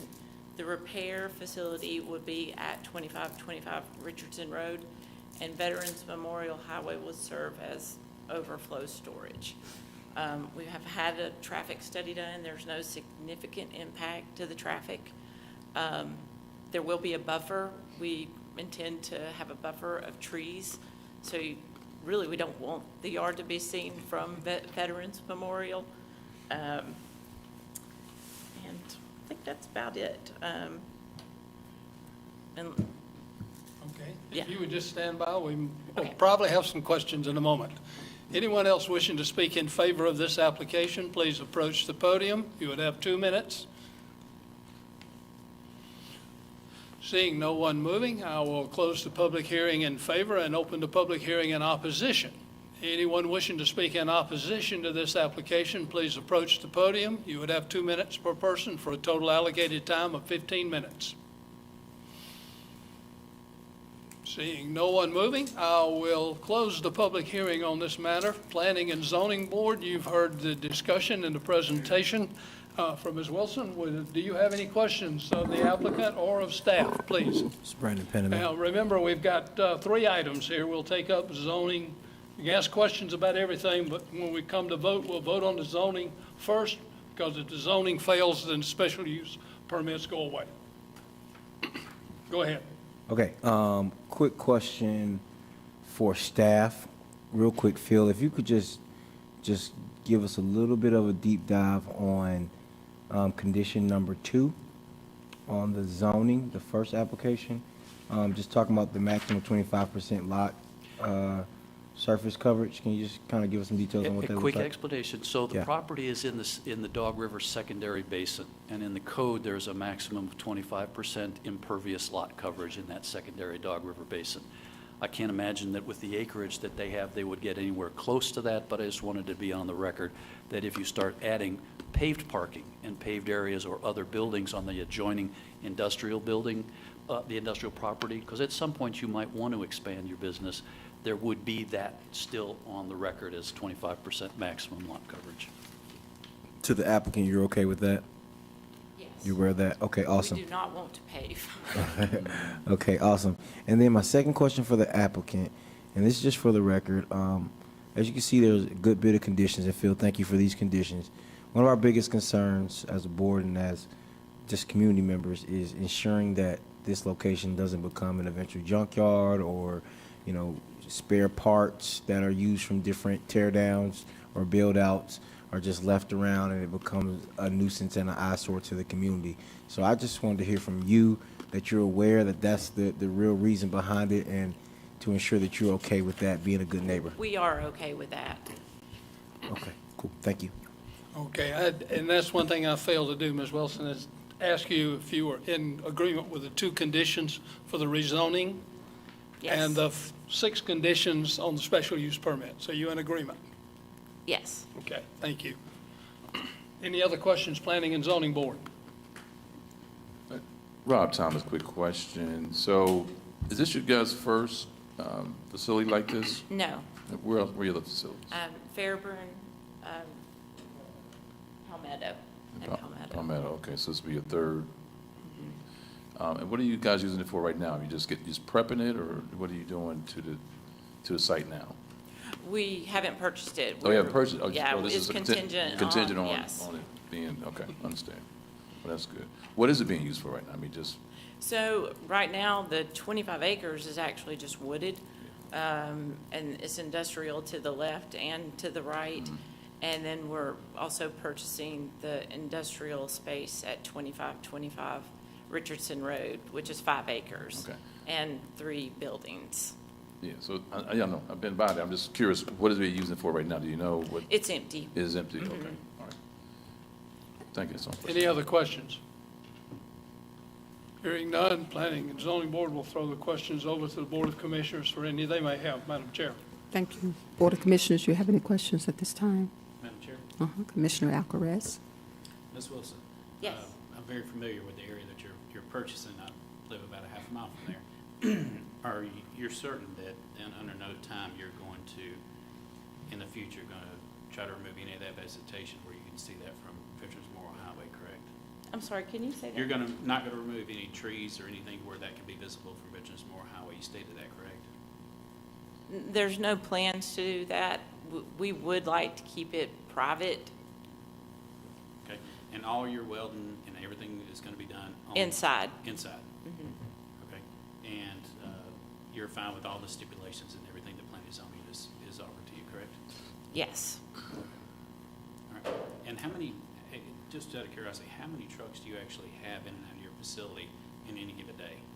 So the thought is there'll be about 10 or less chassis that come in, but those are stacked 5 high, so that's 2 trucks per day. Okay, all right, that's all the questions I have, Madam Chair. Okay, thank you so much, Commissioner Alcaraz. Any other questions, board members? Okay, being none, I'll yield the floor back to you.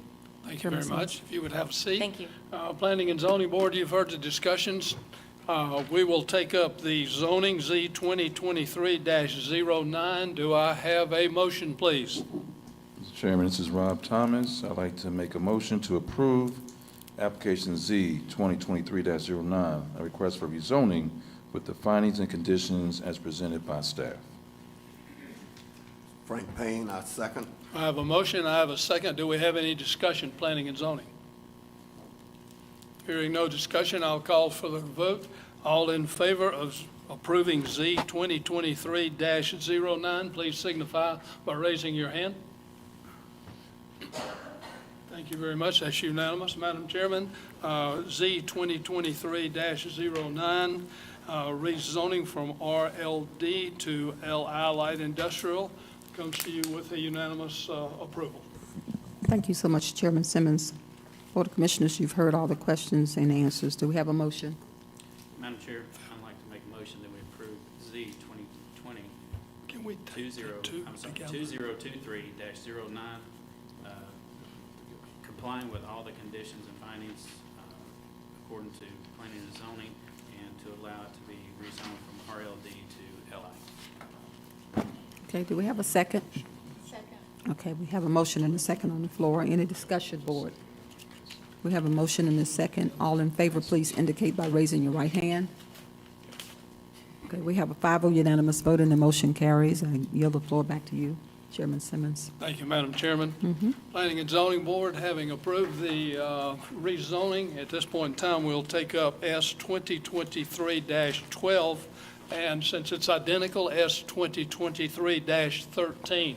Do I have a motion for those 2 items? It's Brandon Penniman. I make a motion to approve application S 2022-2023-12 and S 2023-13, request for special use permits. For all the findings and conditions as read in by staff. Thank you. Do I have a second? I have a second. Planning and Zoning Board, do we have any discussion? Hearing no discussion, I'll call for a vote to approve S 2023-12 and S 2023-13 as stated with the conditions read in by Mr. Schaefer. All in favor, please raise your hand. Thank you very much. That's unanimous. Madam Chairman, I will bring it to you with S 2023-12 and S 2023-13. with an approval as read into the record with the conditions. Thank you so much, Chairman. Board of Commissioners, you've heard all the questions and answers again. Do we have a motion? Madam Chair, I'd like to make a motion to approve S2023-12 and S2023-13 for the special use permit with special conditions for planning and zoning. Okay, do we have a second? Okay, we have a motion and a second on the floor. We have a motion and a second. Any discussion, Board? If there's no discussion, we have a motion and a second. All in favor, please indicate by raising your right hand. We have a 5-0 unanimous vote and the motion carries. And I yield the floor back to you, Chairman Simmons. Thank you very much, Madam Chairman. Ms. Wilson and folks, I think that'll be a good use of that property. Wish you the best. Mr. Schaefer, do you have our next item, please? Our last case for this evening is S2023-11. Mr. Arpit Patel, request for a special use permit in the CH Heavy Commercial Zoning District for a convenience store located on Veterans Memorial Highway, Winston 30187, land lot 153, District 2, Section 5, Parcel 131. The lot size is 1.44 acres. Application signed by Arpit Patel, Commission District 4. The subject property is located on the north side of Highway 78, Veterans Memorial, and on the east side of Man Road. Subject property is wooded, does have driveway access cut along Highway 78 installed during the intersection improvements that were completed by GDOT a couple of years ago. As can be seen from parcel, which I'll show you in a minute, and the site maps, additional right-of-way has been taken from the site, rendering the location of the project difficult given the topography and the size of the site now. The project was the subject of a previous approval request for a gas station with convenience store. That was originally approved July 1988 under case Z 1988-148. On the right, you can see the original land lot maps. That's the zoning that was approved and the case in how, the notation on those maps from 1988. The property is quite square there. So when we get to today, it's a little different. The rezoning took it from RLD to C2C, which has subsequently become the CH district today. The gas station was never constructed. However, the additional right-of-way was taken from the property per conditions of approval on that rezoning. And the attached land lot map illustrates what it was back then. This is what it looks like today. As you can see, to the north is residentially zoned. Property is CH. To the east, along Highway 78, this map's a little off, the property was recently rezoned to CH as well for Mr. Boggs' property, which was going to have a gas station and convenience store up at the front along the 78 corridor. The property was rezoned to CH, but the gas station and the retail center have not yet developed. So Mr. Patel is coming back and asking if he could do the gas station and convenience store on his property now. Again, it was approved once, and so he's seeking to have it approval again. Here's the aerial image of the site. Again, as you can see, it's a little oddly shaped. That has to do with the GDOT putting its drainage structures that were placed in the property that was cut out from the site. So there are some existing drainage structures that really constrain how Mr. Patel could develop the site right now. There's some site photography, which I'll show you in a moment to let you see. One of the other issues, of course, is Mr. Boggs having rezoned his property. One of the conditions was you have a barrier between residential property and commercial property. Well, now that the property to the east is no longer residential, you don't have that issue. But to the north, you do still have a residentially zoned property. They've allocated a 50-foot, actually I think it's 48 feet, which was the variance they were given some years ago for a buffer. So there will still be a buffer between them. We'll ask for fencing and landscaping. The other constraint on the property, obviously, is soils. It is a septic property, so you're going to have an on-site sewage system. And from this site plan, the little dashed lines you see at the north end of the building are the septic leach fields. That's the requirement from the health department to be able to handle this site for a convenience store and gas station. The entrance off of Highway 78 is already exists. There'll have to be a little bit more of a deceleration lane put in. The driveway on Man Road, we're still working on at DRC. So he has been to DRC already once, and we have had to go around recommending some modifications to the site plan to scooch the driveway a little north, just a little further north. because the topography works better. But when we do that, it makes the driveway a little longer and the landscape buffer that's required in the overlay district a little smaller. So we may still need to have him come back for a variance on the landscape buffer, which we've talked about adding additional landscaping in the areas where he can do it and allowing him to come before the planning board for a variance on reducing those landscapes. But we haven't finished the site design yet, work in the DRC, but that's to come. Here is a picture of the property looking north, obviously from Post onto Man at the intersection with 78. As you can see, there are still some trees, but the topography, as you can see, drops off quite dramatically. This is a picture looking at that neighbor's property to the north, and you can see in the immediate foreground, there's a drainage structure. And part of his problem on the site is there is a drainage structure here that runs to the south along the front in that, I guess the best word is drainage ditch. But there is some additional work that would need to be done. However, that's part of the issue. You have to cross this drainage structure with a driveway. Here again, we're looking on the left-hand side. It's south along Man Road, again towards the Highway 78 intersection. The property's immediately on your left. The photo on the right is looking to the west along Highway 78 with the property on the right. That's an existing driveway cut.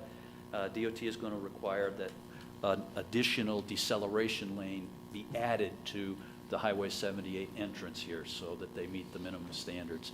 Again, that will be GDOT approving that work, but that is one of the recommendations. Staff's reviewed the request against the special use permit criteria. What I will say is Mr. Patel's gotten caught again by the code. So when he came to us the first time and got approval, there was a requirement for a 400-foot buffer between commercial gas stations and residences, and he had to have a variance for that, which was approved at 48 feet versus 400. I think you'll remember we changed the code a bit ago to require gas stations and convenience stores to have special use permits, just like dollar stores. And so his application comes in because the code changed. And so we have to have a special use permit now to make sure everything's compatible with the neighbors for a gas station with convenience store. Staff is recommending approval of special use permit S 2022-3-11 with the following findings. A, the use will not modify the land use plan or the intent, purpose, or spirit of the Douglas County Unified Development Code. B, the proposed use is consistent with the comprehensive future land use plan.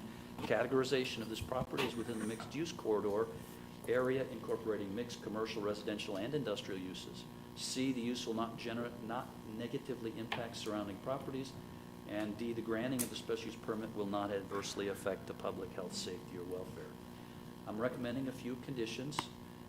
Number one, any other use of the property not identified in section 210, uses allowed in each zone district, specifically table 2.2, principal uses allowed by right, and 2.3, accessory uses allowed by right of the Douglas County Unified Development Code may require submission, review, and approval of a new special use permit. Number two, the property is subject to the OHC Highway Corridor Overlay District development standards requiring brick facades and additional landscaping. Number three, parking and queuing must be contained within the property. No queuing on the public right-of-way shall be permitted. And number four, the applicant shall submit to the Development Review Committee, DRC, for review and consideration site-specific site development and access management plans to address the standards, the development standards in the UDC, and their concerns and requirements expressed in the specific agency impact statements reviewed in the staff report dated February 7, 2023.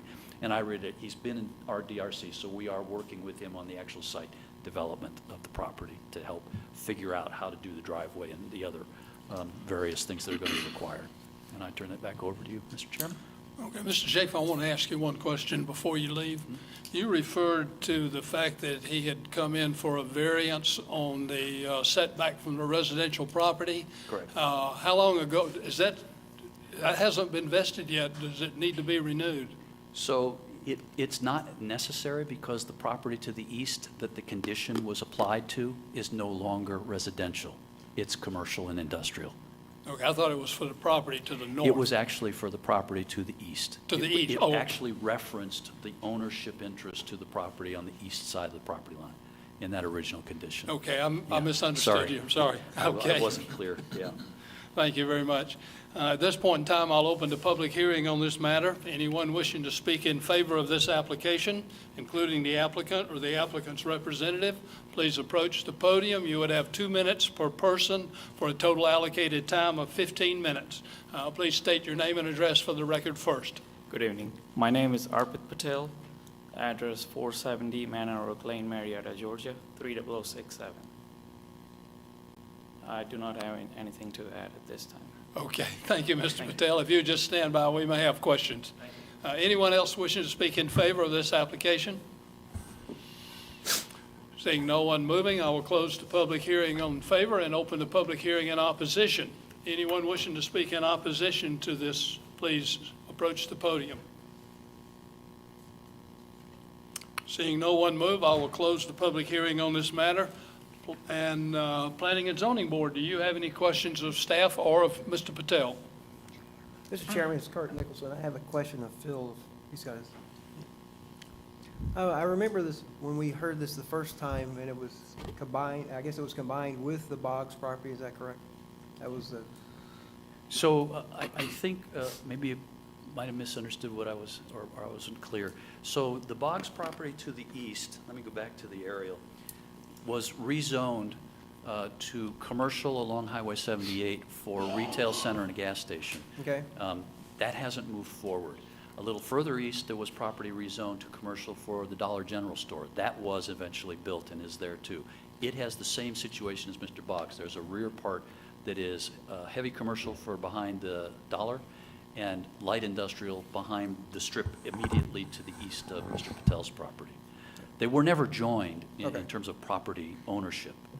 Gotcha. Okay, so feasibly, we could end up with 2 gas stations next to each other, kind of like Highway 5 at Walmart. Since nothing has been done on the Boggs property right now, I would not say he's vested in his approval as far as I'm concerned, and he would have to come back for a special use permit for a gas station. That code changed after he had already gone through the process, and now we've changed the rules. So if he still wants to do a gas station, he's approved for the zoning, but not for the gas station. The zoning is just commercial zoning. We didn't say you get to do a gas station within that approval. I guess I was just, my recollection must be wrong, but I thought that we had an entrance off Man Road into that property. Oh, no, No, there wasn't, yeah, it was never connected that way. All right, great, thank you. Rob Thomas, I have a question for you, Phil, as well. Can you give us a little timeline? 1988, is this when it first started? Yeah, the zoning originally was 1988. Okay, so 34 years ago or so. And then, I don't have it in here, but I do have the date for the variance. The variance was V 2016-02 to reduce the setback from 400 feet to 48 feet. Okay, so adjacent. 02 is when they came back for the setback. Yeah, 2016. At any time, has anything been vested during this time period from No. 88 to now? Nothing has been put through that would vest any of it. Okay, so it's the first time that he's actually come into DRC and Correct. getting this is our first site look plan looked at. at a site development plan where we've said, excuse me, sorry, where we've said, you must do this, this, and this, and we'll work with you on this, and if you need a variance, we'll work with you on this. Bring your special use permit application before the board to seek approval. Okay. Same owner? Been the same owner the whole time? I don't know, Mr. Bill, I don't think. Because he's kind of young to, 34 years ago buying this property. Oh, you just purchased it, okay. All right, so this is just carryover, okay. All right, thank you. Ms. Patel, I do have a question for you. So you already purchased it, it's not a conditional situation, this is actually a purchase and you're looking to do this? Okay. And so could you speak to your plans? I mean, I see what the plans were, changed, never been vested. What are your plans? So first of all, I just wanted to say about Mr. Boggs' property. I was the original developer for that property with the convenience store and the strip center. Okay. But I decided not to move forward on that property due to some reasons. Okay. And that's why I bought the adjacent property. Okay. And decided to move the gas station project to the adjacent property. Just due to having better visibility, you know, on this lot is much better than what it was on Mr. Boggs' property. Okay. Is this The a plan for this store is I'm trying to bring in a franchise, Circle K. Okay. And I've done a couple of them in past. So, and it's worked really well. And the brand will be Chevron. Okay. It's currently on septic, correct? It is. And you're going to keep, It's going to stay on you're going to septic. be able to stay on septic even with the, you're not going to have a kitchen in there, I take it, it's going to be. It's going to be a takeout kitchen, not dine-in. And, It's gonna be like a small deli okay. for breakfast. Environmental, have an issue with that being on septic? So part of the site plan is the extensive septic system that the health department has asked them to install. That was one of the constraints, is you have to have enough grease trap, obviously, and septic lines to serve whatever you're doing inside that facility. And yes, the health department has signed off on it. Is that right? Okay, interesting. I don't even have a question. Any other questions, planning and zoning? Yes, sir, I have a question for Mr. Patel. Yes, ma'am. How many pumps do you plan? It will be 4 pumps, Oh, just 4 pumps? 4 MPDs, yes. And isn't there a Circle K just a short distance away from this site? Isn't there another Circle K down on, Not that I know of. not at Cedar Mountain Road, down that way? No, I don't think so. Okay. Yeah, Corn Crib. That's a Valero, I That's a believe. that's a Sunoco. That's actually my brother-in-law's. Is it Oh, Sunoco? really? Okay. They have good chicken planks there. Yes. I mean, my station is actually on Post Road. It's the Shell station on Post Road. So you own the Post Road Yes, ma'am. Shell station? Yes, ma'am. And your brother owns the? My brother-in-law owns the Brother-in-law. Sunoco Okay. Corn Crib, yes. You almost have it wrapped up in that Yes, ma'am. section of the county. All right, thank you, sir. Thank you. Any other questions, planning and zoning? I just have a question. Just want you to know, I enjoy the breakfast at Thank you. your spot on Post Road. Thank you. That's been a good breakfast place over the years. Any other questions, planning and zoning? No more questions? Madam Chairman, I'll throw it to the Board of Commissioners for whatever questions you may have. Okay, thank you so much, Chairman Simmons. Board of Commissioners, any question? Madam Chair, Commissioner Alcaraz. Mr. Patel, what are your plans in regards to the vegetation to block or protect the residence property to the north? Basically, I think we are going for a fence. A fence? I think 10 feet. 10 feet fence. Okay. And so there's not, just going to be the fence, no? And the landscape, sorry. Oh, and the landscape? Yes, sir. Okay. Because I was just want to make sure, because you know, sometimes at gas stations, people Correct. tend to throw I out agree. their stuff, and I don't want stuff I being agree. thrown out to my constituents' I agree, yes. yard. So it's going to be a 10-foot fence. Is this going to go along the border of their property, or is it going to encompass the back as well? It will be along the residential border. Okay. And so it won't turn out none to prevent someone from going around to the back side of that fence to that neighbor's yard? I don't think so, no. Okay. That's all the questions I have, Madam Chair. Any other questions? Any other questions, Board? But Okay. I do want to say that that's where the septic fill lines and stuff will be at, so Okay. I don't think anybody could. Okay. Commissioner Robinson? Oh, okay. All right, thank you. Are you? Thank you. I'm good, Madam Chair. Okay. I yield back to you. Thank you, Madam Chairman Chairman. Simmons. Mr. Patel, if you would take a seat. Thank you. Thank you. Planning and Zoning Board, you've heard the discussions. Do you have a recommendation for S 2023-11? It's Brandon Penniman. I make a motion to approve application S 2023-11, a request for a special use permit in the CH zoning district for a convenience store located on Veterans Memorial Highway with all findings and conditions as read in by staff. I have a motion. Do I have a second? Skirt Dickelson, I second that. I have a motion and a second. Do we have any discussion? Okay, one other thing, Mr. Patel, before we take a vote on this, are you in agreement with the conditions that Mr. Schaefer read in? Okay, thank you very much. All in favor of approving S 2023-11 with the findings and conditions that were read into the record, please signify by raising your hand. Thank you very much. That's unanimous. Madam Chairman, we come to you with S 2023-11, approval for special use permit, unanimous. Okay, thank you. Recommendation. Thank you so much, Chairman Simmons. Board of Commissioners, you've heard all the questions and answers. Do we have a motion? Madam Chair, I make a motion we approve S 2023-11 with all the recommendations and findings from planning and zoning, with the special stipulation that the fence on this property, from the neighbor's perspective on the north side, go from the property corner to corner, a 10-foot high fence, please.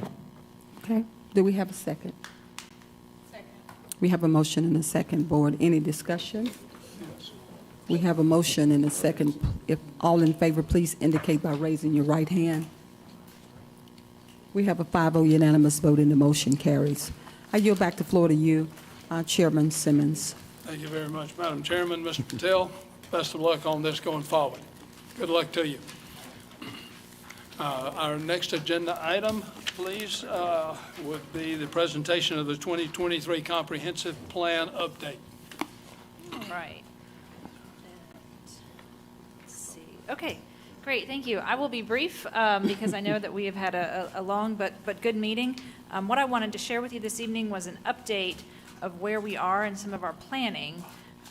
So specifically, there were 2 items that I wanted to share with you by means of an update for the comprehensive plan. As a reminder, you can go to our website and you can find all of the information. Everything we've done to date is on the website. I'm happy to pull that up before we leave tonight.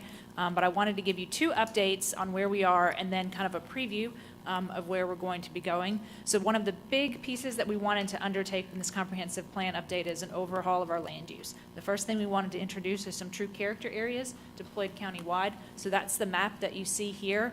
These are sort of the revised character areas that we're presenting based on a lot of the work that our consultant team and our steering committee has done over the last few months. I will walk through this briefly because as a reminder, this is all available on our website. This is the presentation that we gave at our steering committee meeting on February 2nd. So generally speaking, what we've done is we've broken the county into areas that have distinct development patterns, whether that's the land use type, the historical period of development, or things of that nature. And these character areas will essentially sit on top of the future land use, right? And I'll explain a little bit more about that in a minute. But just walking through them briefly, the data district is that area kind of largely below I-20 on the far eastern border of the county where we've seen a lot of high-tech industry come in and locate here in Douglas County. State Park, fairly self-explanatory. That's Sweetwater Creek State Park, which is a fairly large land use that we have here. And then Campbellton West is that kind of small industrial node that we have just as you're coming in to Douglas County from South Fulton.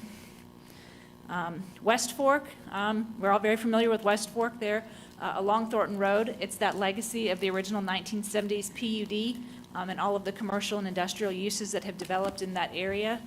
We also have historic Lithia Springs. We've done some really good small area planning work around the historic community of Lithia Springs, and I'll have a little bit more to share with you about that in just a moment. And then we've also called out the area around the quarry. So the quarry has been with us since they were paving I-20, but we understand that at some point the quarry will be depleted of its resources, and so we want to make sure that we're thinking appropriately about how we transition that land use going forward. We have introduced 2 sort of large character areas that we think encompass a large amount of space in Douglas County. So the rural reserve as areas where we think the rural character should be preserved. We can see that there's some future for agritourism and hobby agriculture related uses. And we distinguish that from our traditional neighborhoods. So these are the neighborhoods that have come in and are largely more suburban in character, platted neighborhoods that have come in starting primarily in the 50s and through today.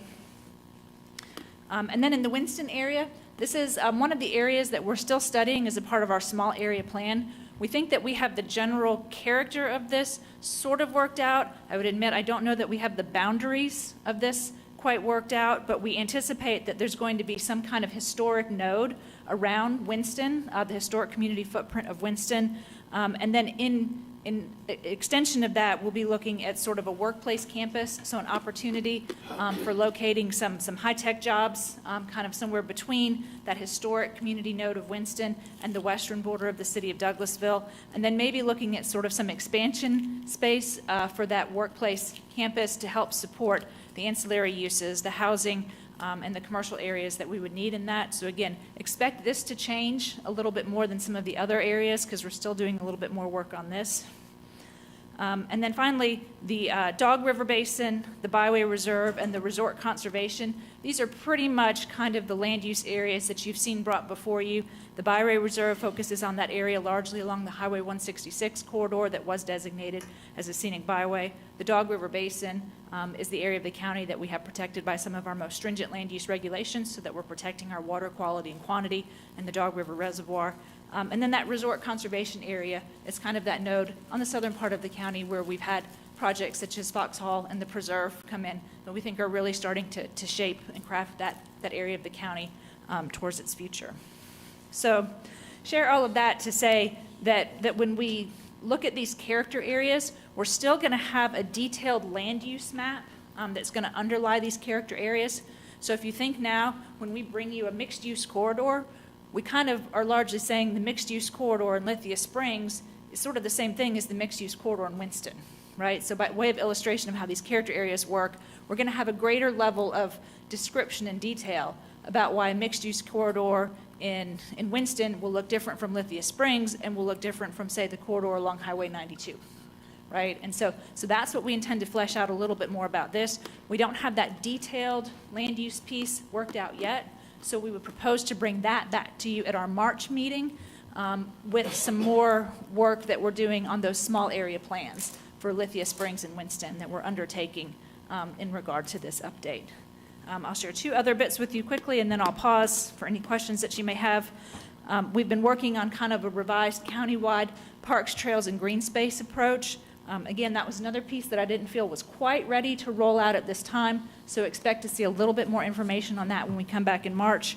We have the basic concepts pulled together, but we're still working to revise the graphics to make sure that they communicate appropriately. But if you want to go on our website and take a look at everything that we're thinking, it's all right there. We just need to kind of flesh out some of the details. And then finally, I wanted to remind you that as a part of this, we did a community survey. We had 339 total respondents, and of that, over 80% of the respondents live in Douglas County. 42% of the respondents live and work in Douglas County. So we're very pleased with the feedback that we got from this survey. Some key takeaways that we wanted to share with you. 46% of survey respondents prefer attracting more shops and restaurants and things to do. 47% of respondents indicated that they would prefer limiting additional warehouses and distribution centers. And 42% support investing in parks, trail, and open space. So at a high level, I think that's a lot of things that we've heard. I know you've heard it, and I think that we kind of reflect that in the applications and the types of development proposals that we bring to you. I'm going to jump forward to say when it comes to housing, there was some really interesting feedback that we got on housing. So 44% of respondents suggested that they preferred traditional single-family housing, but 35% of respondents said that we felt we needed more affordable senior housing, and 34% of respondents felt that we needed smaller, more affordable single-family housing. And then in regard to our parks, trails, and green space typologies, 49% of respondents really said that they felt strongly about trails for walking and biking that connect our major destinations. So again, that's something that we know we've shared with you before. 46% wanted to see us improve our trails for walking and biking within park, and 39% said that they preferred large community parks with lots of things to do. So I share this to say that we have a whole lot of information in our key survey takeaways. The entire survey, including the unvarnished results, the direct feedback comments that we got from people, are available on our website if you would like to go kind of click on that link and read through all of that information. But just at a high level, I wanted to present you an update on where we are. I think I have a graphic that says we're about halfway done with our process at this point. We have one more steering committee meeting, and then we have another kind of big public engagement push when we get these character areas finalized and our land use plans pulled together. We're going to put all of this information on our website and take it out to the community. We're going to have several kind of pop-up events at various locations in Douglas County We'll have open house hours in the planning and zoning department so people can just come and pop in and ask us questions. And we'll have a social pinpoint map so that people can go and leave comments on the map of what they like and don't like and would like to see us change. I'm going to pause right there and see if you have any specific questions for me. We will be bringing each of these to the commissioners individually over the course of the next month before we come back in March, just to kind of spend a little bit more time than I feel like we had to share with you this evening. But I wanted to give you an update on our progress so that you know kind of where we are. See if there's any questions or discussion that we needed to have at this time. So, I know it's a lot. Very good presentation. Great. Thank you so much. Thank you. Board of Commissioners, do you have any questions at this time for our manager, Duncan? So that means you were very thorough and you covered all the... Awesome. I'll take it. You'll be hearing from me again soon. So, Okay. And we'll have more refined concepts to share at our March meeting. All right? Okay. Great. Thank you. Madam Chair? Okay, wait just a minute. Yes. Commissioner Robinson? Yeah, I have to, I'll be quick, and I know it's the end of the day, but I do have to acknowledge Manager Duncan's effort. I am one of the participating commissioners in this committee, whether remotely or in person. And they're doing a fabulous job, guys. And they have a very vocal group that she has to manage, which that's what we want. And she has to deal with the citizens, obviously through the survey, but the process is working, as Commissioner Mitchell would say. Work the process, keep them true to the process, and again, just keep us updated. But keep going. You guys are doing a great job. And it is good feedback, guys, because now we know what to do with it. And so this will be a good round. So I look forward to your end product. Thank you. Awesome. Madam Thank Chair. you. Thank you, Okay, thank you everyone. so much, And Commissioner Allison, Robinson. I have a question for Yes, you. ma'am. So the decisions we're making now are not based on this updated comprehensive plan. So Mr. Patel's project, for instance, is in the Winston area that you're talking about. You're still working on a character concept. So how do we know how to gauge any projects that come up in the Winston area if we don't even have a direction yet? Sure. Right now, the adopted policy of the Board of Commissioners is the 2018 Comprehensive Plan Update. So when we do our analysis at the staff level, that is the plan document that we are looking at. And what's the overlay in that Winston corridor on 78? What's the overlay specifics? There's a highway corridor overlay that we, there was, kind of brief history, there were 4 different overlays. There was one for 78, Post Road, Highway 92, and one I'm forgetting right now. Phil will help me remember it in a minute. And Highway 5, thank you. So what is it for 78? And so what we did about 3 or 4 years ago is we transitioned everything to one unified highway corridor overlay. So now we administer kind of the same unified set of regulations kind of across the board for the county. We think that that has provided more efficiency for both staff and the public in terms of administering the overall design criteria. We have gone to the Board of Commissioners, and they just recently approved today, thank you very much, our application to go back for a Livable Centers Initiative grant for the Highway 92 corridor to help us further refine some of the vision for our highway corridor, specifically the 92 corridor. But again, that was sort of where we took our lead for our other corridors in Douglas County, so we anticipate submitting another application for that program to bring some resources back to study our streetscaping, our placemaking, how that original vision has developed. And I think one of the specific things we will ask is how can we take, models from that and apply them countywide, as we did when we transitioned the highway corridor overlay to be kind of uniform across Douglas County as kind of our signature look for Douglas County. So when we're making decisions from this point to the new comprehensive plan is updated, we still rely on the 2018 comp plan? That's correct, yes. Okay, thank you. All right, cool. Thanks, y'all. Great job. Thank you very much. Having nothing else to come before the Planning and Zoning Board, I'll declare the Planning and Zoning Board adjourned. Madam Chair. If there's nothing else to come before this body, this meeting is adjourned. Good night.